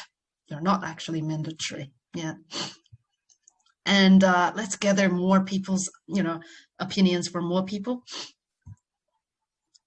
Are there other opinions? You hear me? Okay, this is Sam. Yep. I think it should be legalization.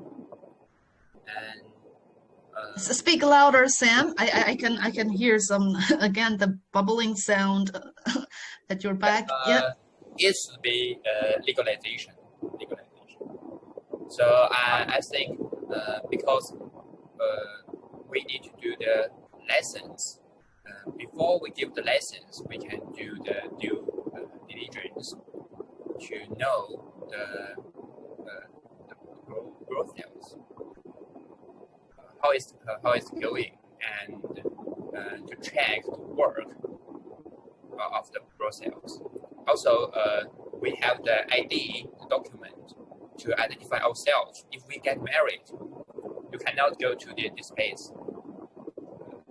Also, we can get the tax revenue from this legalization.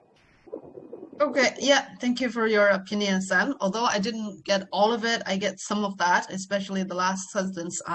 The government could actually tax workers getting tax revenue from these industry if you know that the industry were to be legalized. Yeah, so remember there are pros and cons with legalization and decriminalization and making it illegal, and would be, you know, worth thinking which exactly suits China best for the moment.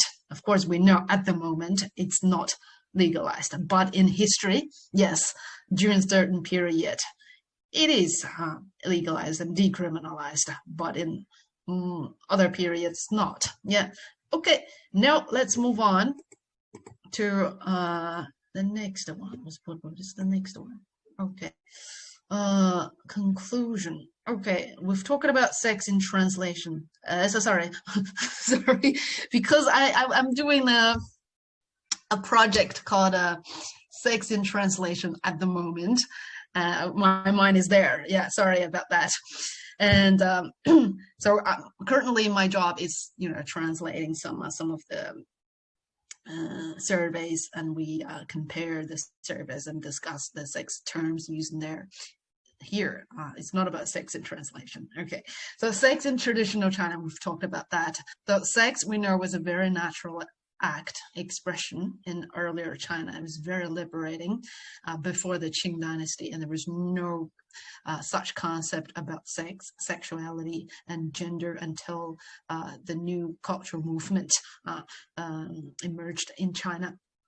And in Republic China, we've talked about the new cultural movement and the new liberal, the liberal feminism wave that reached the peak during that period, and the new values of gender and sexuality adopted by the government and then evidenced by the booming prostitution industry during that period. And also during the Maoist era, things start to shift.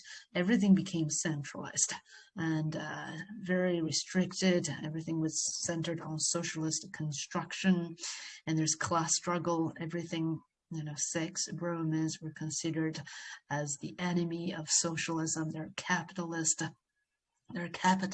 bourgeoisie concept, etc. And the whole sex industry was eradicated. It was cleaned. But from 1980s, these industries, these practices started to resurface and became diverse and more individualized. Sex has become an individualized performance of sex subjectivity. It has become a consuming products and services, etc. And commercialized sex services were everywhere included, with the involvement with different age groups, etc. And we have also discussed whether sex industry should be legalized in China or not. And there is one documentary that I recommend you to watch. And I'm pretty sure some people have already watched that, but some not. We are not going to watch that in the lecture, but I do recommend this. And then after you watched the documentary, think about these questions, because this documentary included, say, interviews with people who expressed their opinions.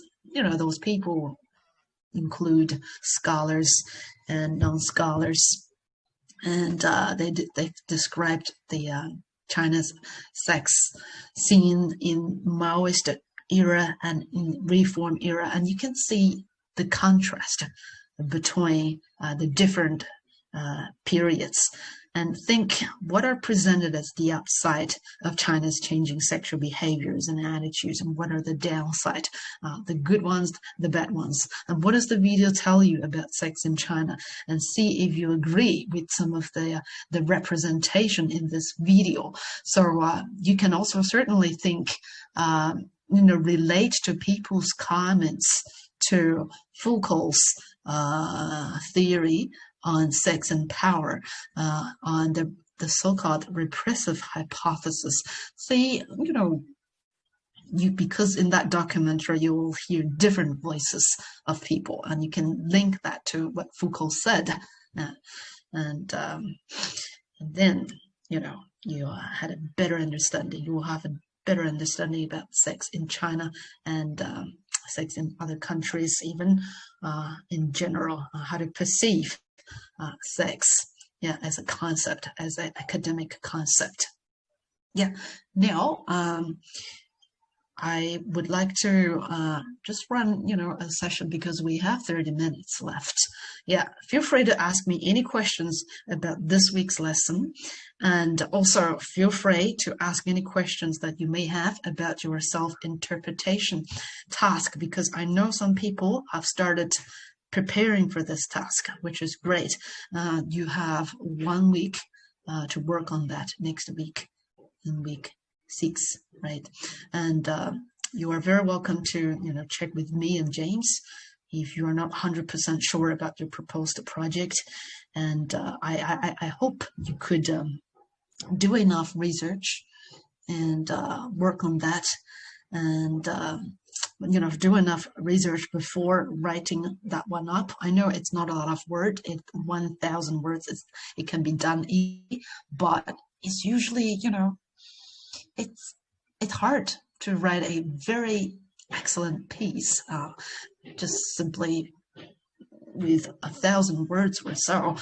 But it's easier to do one with 4,000 words. So think carefully before you write. And you can certainly, check with us, and if your project is doable or not. And we would be able to, give you our opinions and suggestions on your proposed idea, whether that's doable or not, but not to comment on any draft that you are sending, because this is an assessment, okay? And the topic should not replicate or reproduce your case study. And please avoid self-plagiarism. So self-plagiarism is, that means you've done some work, right? For example, the presentation, and then that use the same ideas. You copy and paste certain paragraphs, although they are all yours. However, for the other assessment, you're using the same thing. That's called self-plagiarism. In this situation, that is an F. So for people who failed this subject earlier on, I've got around 1 to 2 per year. Those people didn't, it's not because they couldn't do a satisfactory job. It's because they plagiarized the work. Mostly they accidentally, plagiarized other author's opinion. That means they forgot to, let's say, where they did that on purpose, just to copy and paste. We need to avoid that. Yeah. And please also find, I have highlighted this point in, just a sec, in Moodle, and you can see where's Moodle. Just log on, and feel free to ask me any questions regarding the task in general or relate to yours. So by hearing that, other people may benefit from that too, just to, for things that need to be, to avoid, or things to take. So I have, if you click on this assessment brief, I have included this highlight here. So the topic should not reproduce the case study selected for the presentation. Remember, here are 2 tasks you're doing. They're not just one. Yeah, I know it's easy for you just to do one, and we don't want that. So we'll be closely monitoring this. Yeah. And okay, I think I have explained that clearly. Now the floor is open for people to ask anything you want.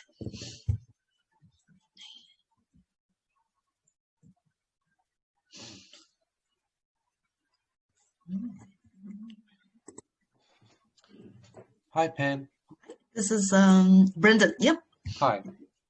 I saw for the assessment it was permissible to do a multimedia submission, like a podcast or a video. Yes.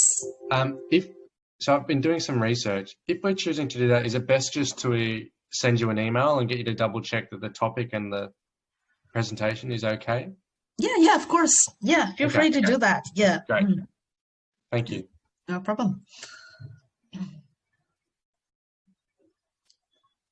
Other questions that you may have? Hi, Dr. Wang. Can I ask a question? Is it legal in mainland China to purchase sex dolls or sex products? Yes, it is legal. You can see all the shops as you see the video that I played, the short one. Those are the shops in Beijing in the street, and you can easily access that. You can purchase the sex toys you need. And remember, we've also talked about China's sex toy industry. China produces over 70% sex toys and then export that to different countries. So that's a big industry that would generate a lot of money. Yeah. So, yeah. Good question. Yeah. Thanks for that. I see. I have another question. Like you mentioned, sexual harassment at the beginning of the class. How about if the position switched? Like, how about a boy is sexually abused by male or female? Do you think the police will believe the boys? Yes, I think that they will. But the reaction from the police, because we don't know what the police will, how they will react to certain cases, and if your question is about their reaction, I don't know, because individually they may react that differently, and I think, but I think it's worth thinking for sexual assault, men sexually assaulting men. Perhaps this is another thing that people need to be aware of. You know, for people with the same sex, they can still be sexually harassed or etc. I mean, this is same-sex relations. We'll be talking about that after we come back after week 6.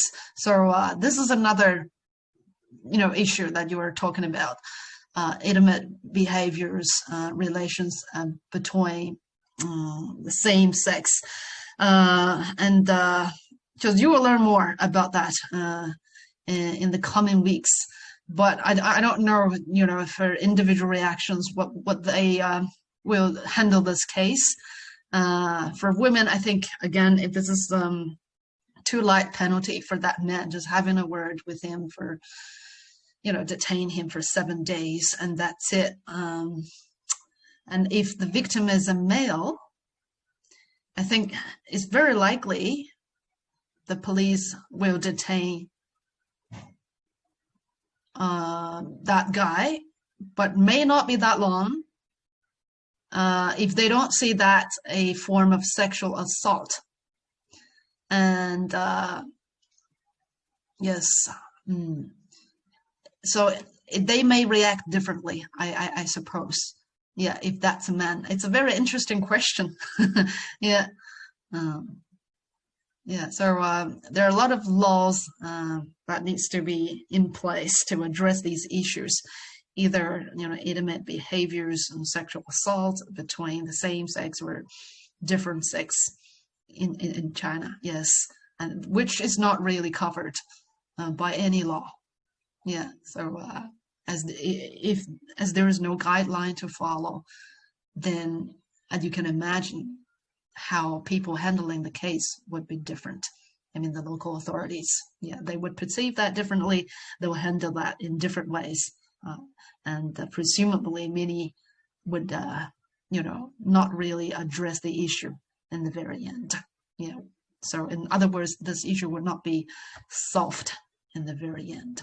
Yeah. But anyhow, we need to learn the roots. The roots is the lack of sexual education in China, despite we see an increasing number of sex education campaigns in China lately, and the local government is trying to, write textbooks teaching kids about sex and relations between different sex and even same sex. Yeah, there are materials coming out. We'll have to wait and see. Yeah. Okay. I hope I answered your question. Okay. Yes, thank you very much, Dr. Wang. No problem. And other questions that I can help with?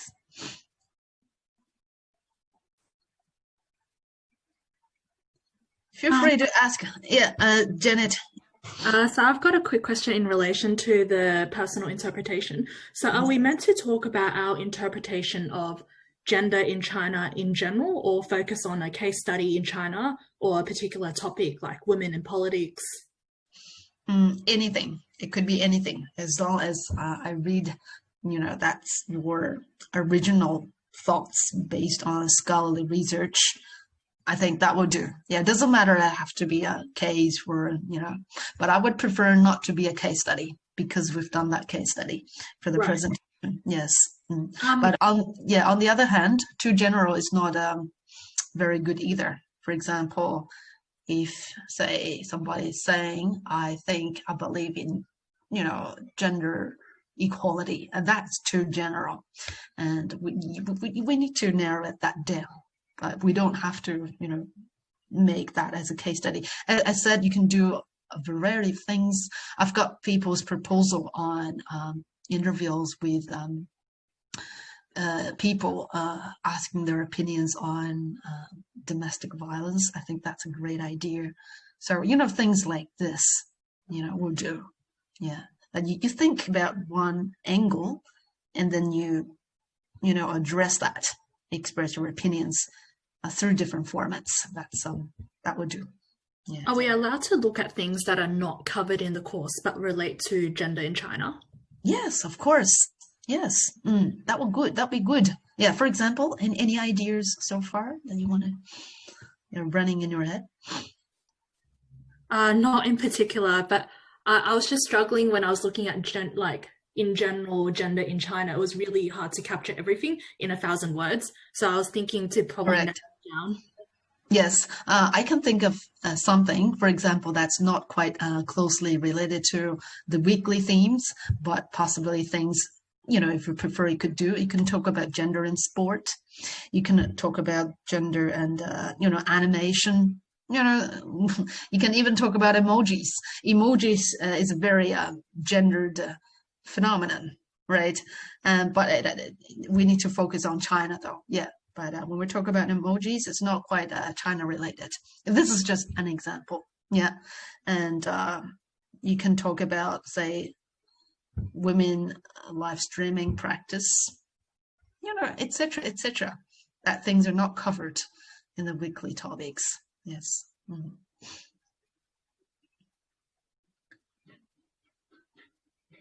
Does that answer your question, Janet? Yeah. Okay, good. Yeah. And others?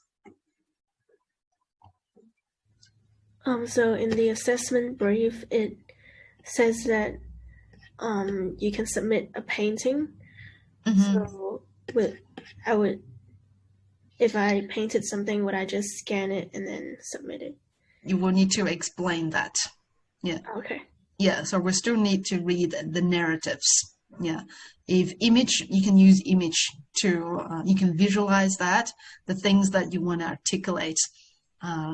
For you, you probably understand that very well, but for the markers, they may not understand fully of the message. So with some narratives explaining what the images are or the photos are, that would be very helpful.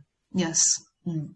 Yeah, so if I based my painting on another image, would that be plagiarism? Yes, it will be. Yes, because you're, copying from others. Yeah, you can't do that. It has to be originally yours. Yeah. And yes. Mm. So it has to be very original, that express your own thoughts, your own arguments. If you can visualize your arguments, that's fantastic with explanation, narratives explaining what it is. But if you think that's challenging, hard to do, and you can choose to do that, with other formats, like a podcast or website or interview, etc. Yeah. Mm. Yeah. Just be careful not to copy from other images. Yeah. Okay.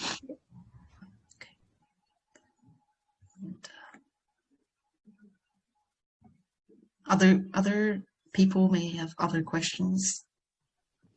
So, sorry. Yeah. Jiamin? Yeah.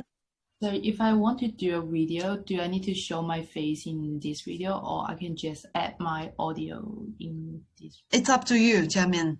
Okay. If you want to do a video with your, you as a host doing an event, for example, a function, it would be good to include you.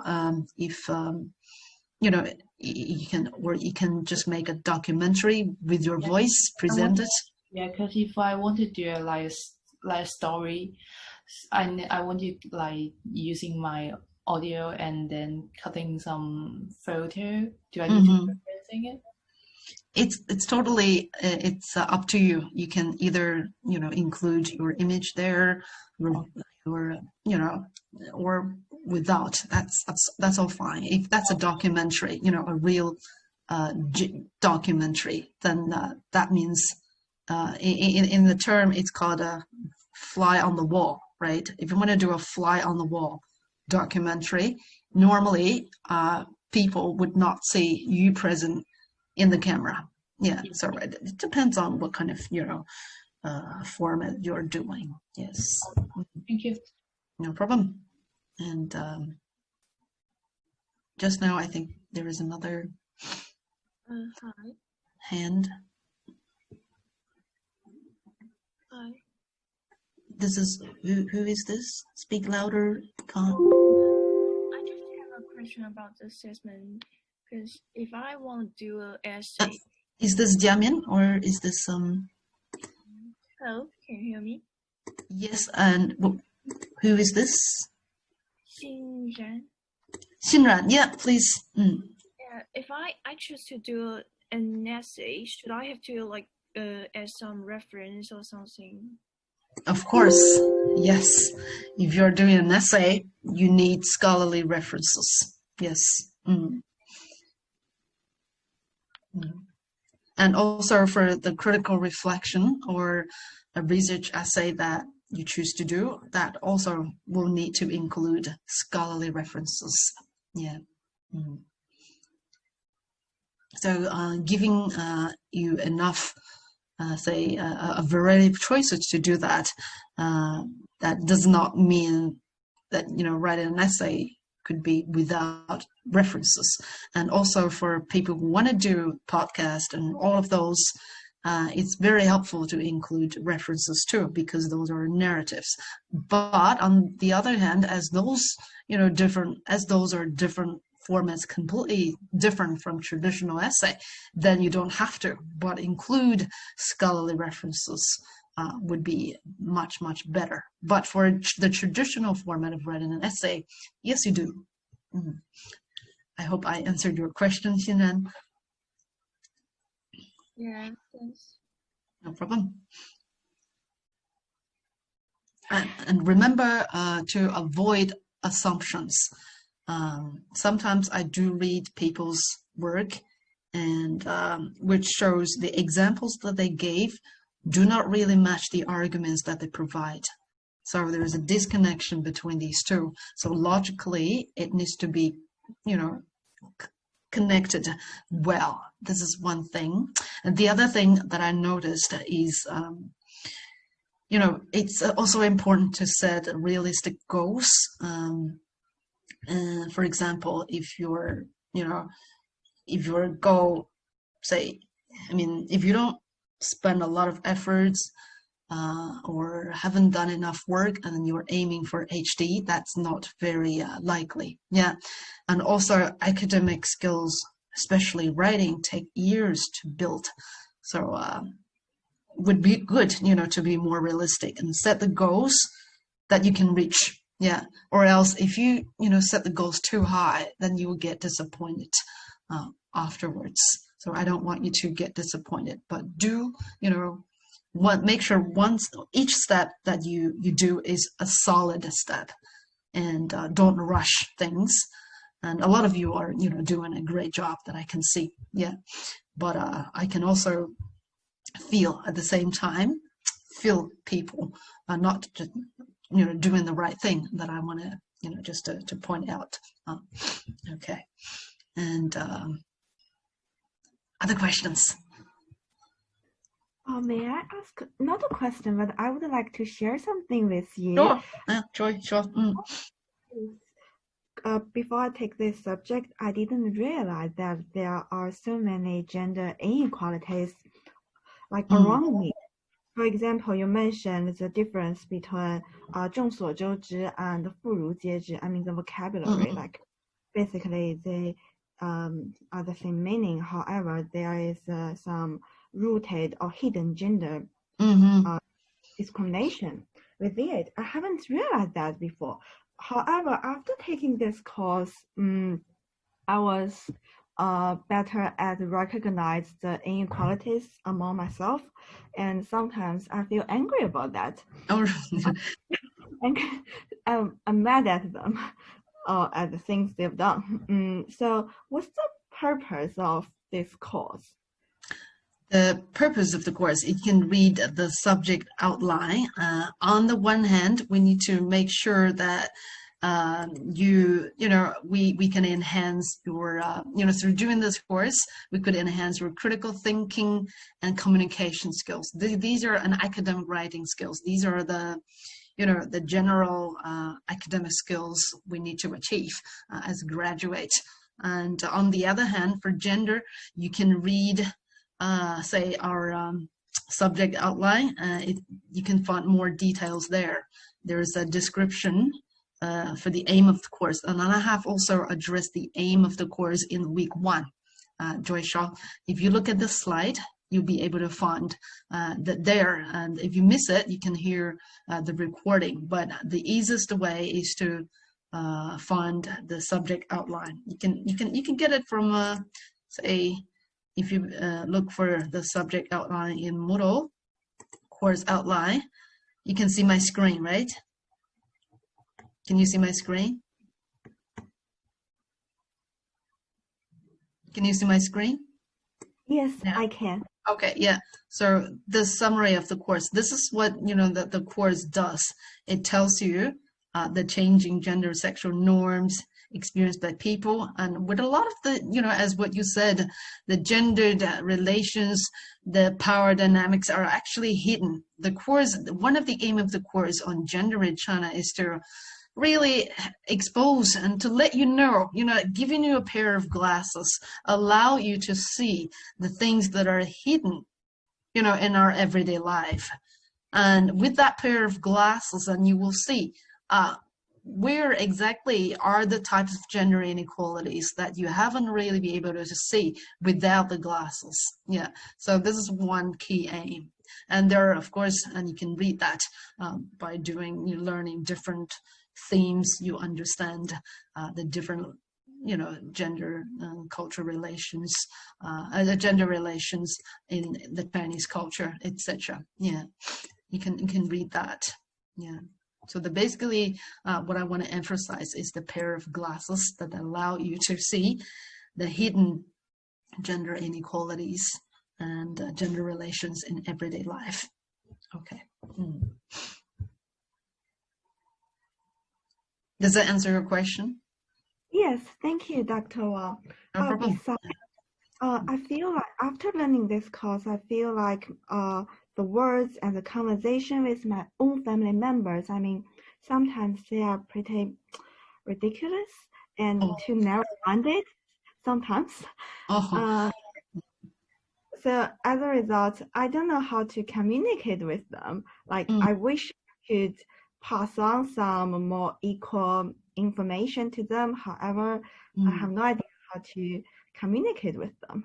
I understand what you said. I think I sense it could be, something patriarchal still within your family, right? But for me, for example, in my family, when my grandparents, when they were alive, my family was very patriarchal. And it's the father of the rule, it's the rule of the father. Sorry, my grandpa was the person who dominated everything. And even when we're having meals, we're not allowed to talk. And also, 重男轻女is a big thing in my family. So I strongly feel that. But for others, they don't feel that. They just do whatever, because there is such a strong boy preference within my family. Maybe similar things may happen in your family or others' family. It's always, it's always good to identify those and know that at least. Yeah, but for us, who can feel that, we don't need to have to try to change the situation. We can just have a peaceful conversation and then exchange ideas with them. That I think that's what we can do. We can't really argue with family members or your parents. It's not worth doing that. Yeah, but the key thing is get these knowledge in your head, and which is important. Yeah, don't have to at this stage we don't aim to change others' behaviors or thoughts. Okay. Yeah. Yeah, I see. Thank you very much. No problem. Yeah. Other people that I can help with. Hello. Is there any requirement of website format of this task? Like word count or some suggestion of website? I think it's so interesting one. Website? You mean you attempted to do a website? Yeah. To make a website. Last week, did you attend the last week's lecture? Yeah, I think I maybe missed this example, so can I see again? Sorry about that. That's all right. If you watch the lecture last week, you will see that basically what you can use, the tool is called Wix.com. You can see my screen, right? Can you see my screen? Okay, so Wix.com. If you just Google that, Wix.com, you won't be able to see that. Yes. So you can create your own website. There are too many, formats that you could use. And for last week's it's not here yet. Sorry about that. That's all right. Yeah. So, but www.wix.com, that allow you to choose the format you want, according to themes that you want to do. Yes.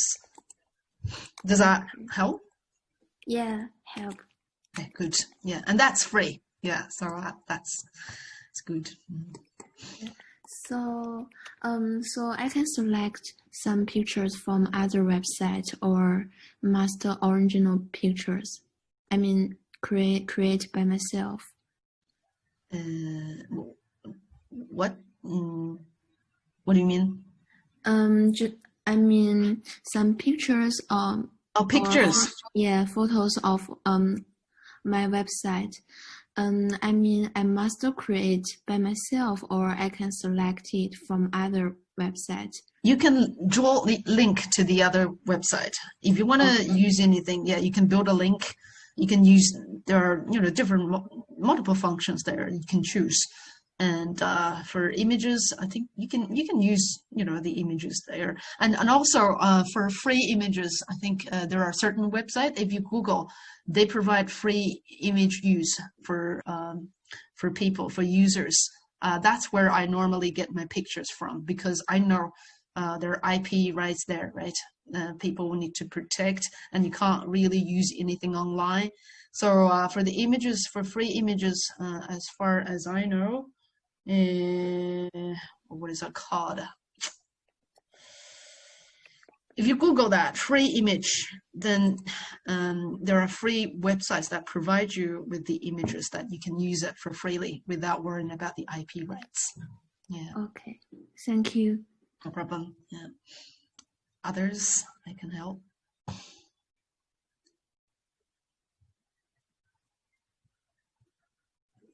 And so if there is no other questions, and feel free to, rest. It's 12 o'clock. So, but I'll stay in case, people think of any questions that you want to double check with me. Yeah. Hi, Pan. Another question. Oh, Janet. So if you do a website, how would we be submitting it? Like, do we just submit the link? Exactly. Yes. Give me the link. Click on that. I'll see everything. Oh, but then how does the Turnitin and plagiarism thing check it in that case? I'll check, because when I read, and also James and myself, we are very experienced. So whether anything is copied from anything, especially in gender in China, we know it's copied. So don't worry. So we don't need to copy and paste the text content onto a Word doc or something? I think so, yeah. Or you can, if you're confident enough, you can just directly type it. But if I were you, like what I did before is I do a Word document and I copy and paste to the website. Yes, because the Word document helps with spelling check, everything. Yeah. Okay. Awesome. Thanks. No problem.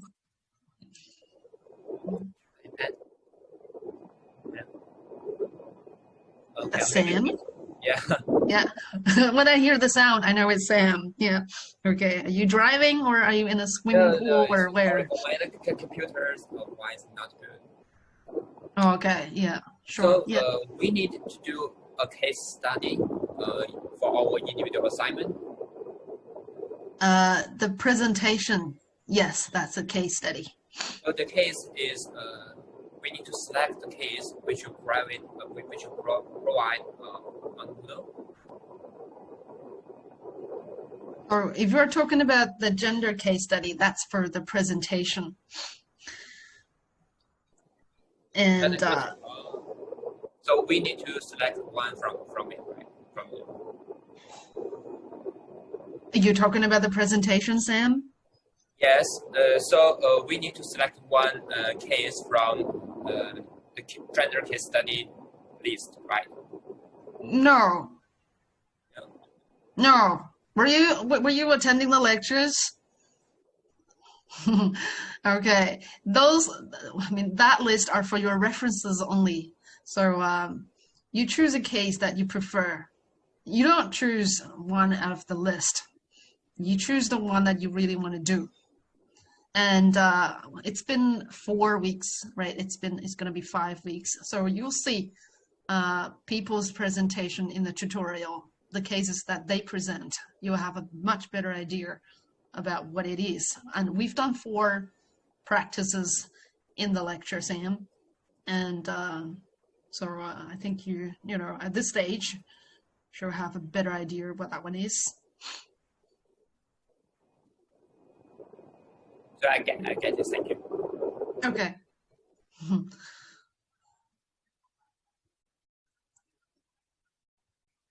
Okay. And feel free to go and rest and have lunch if you like. And then I'll stay. Oh, and then enjoy your break next week.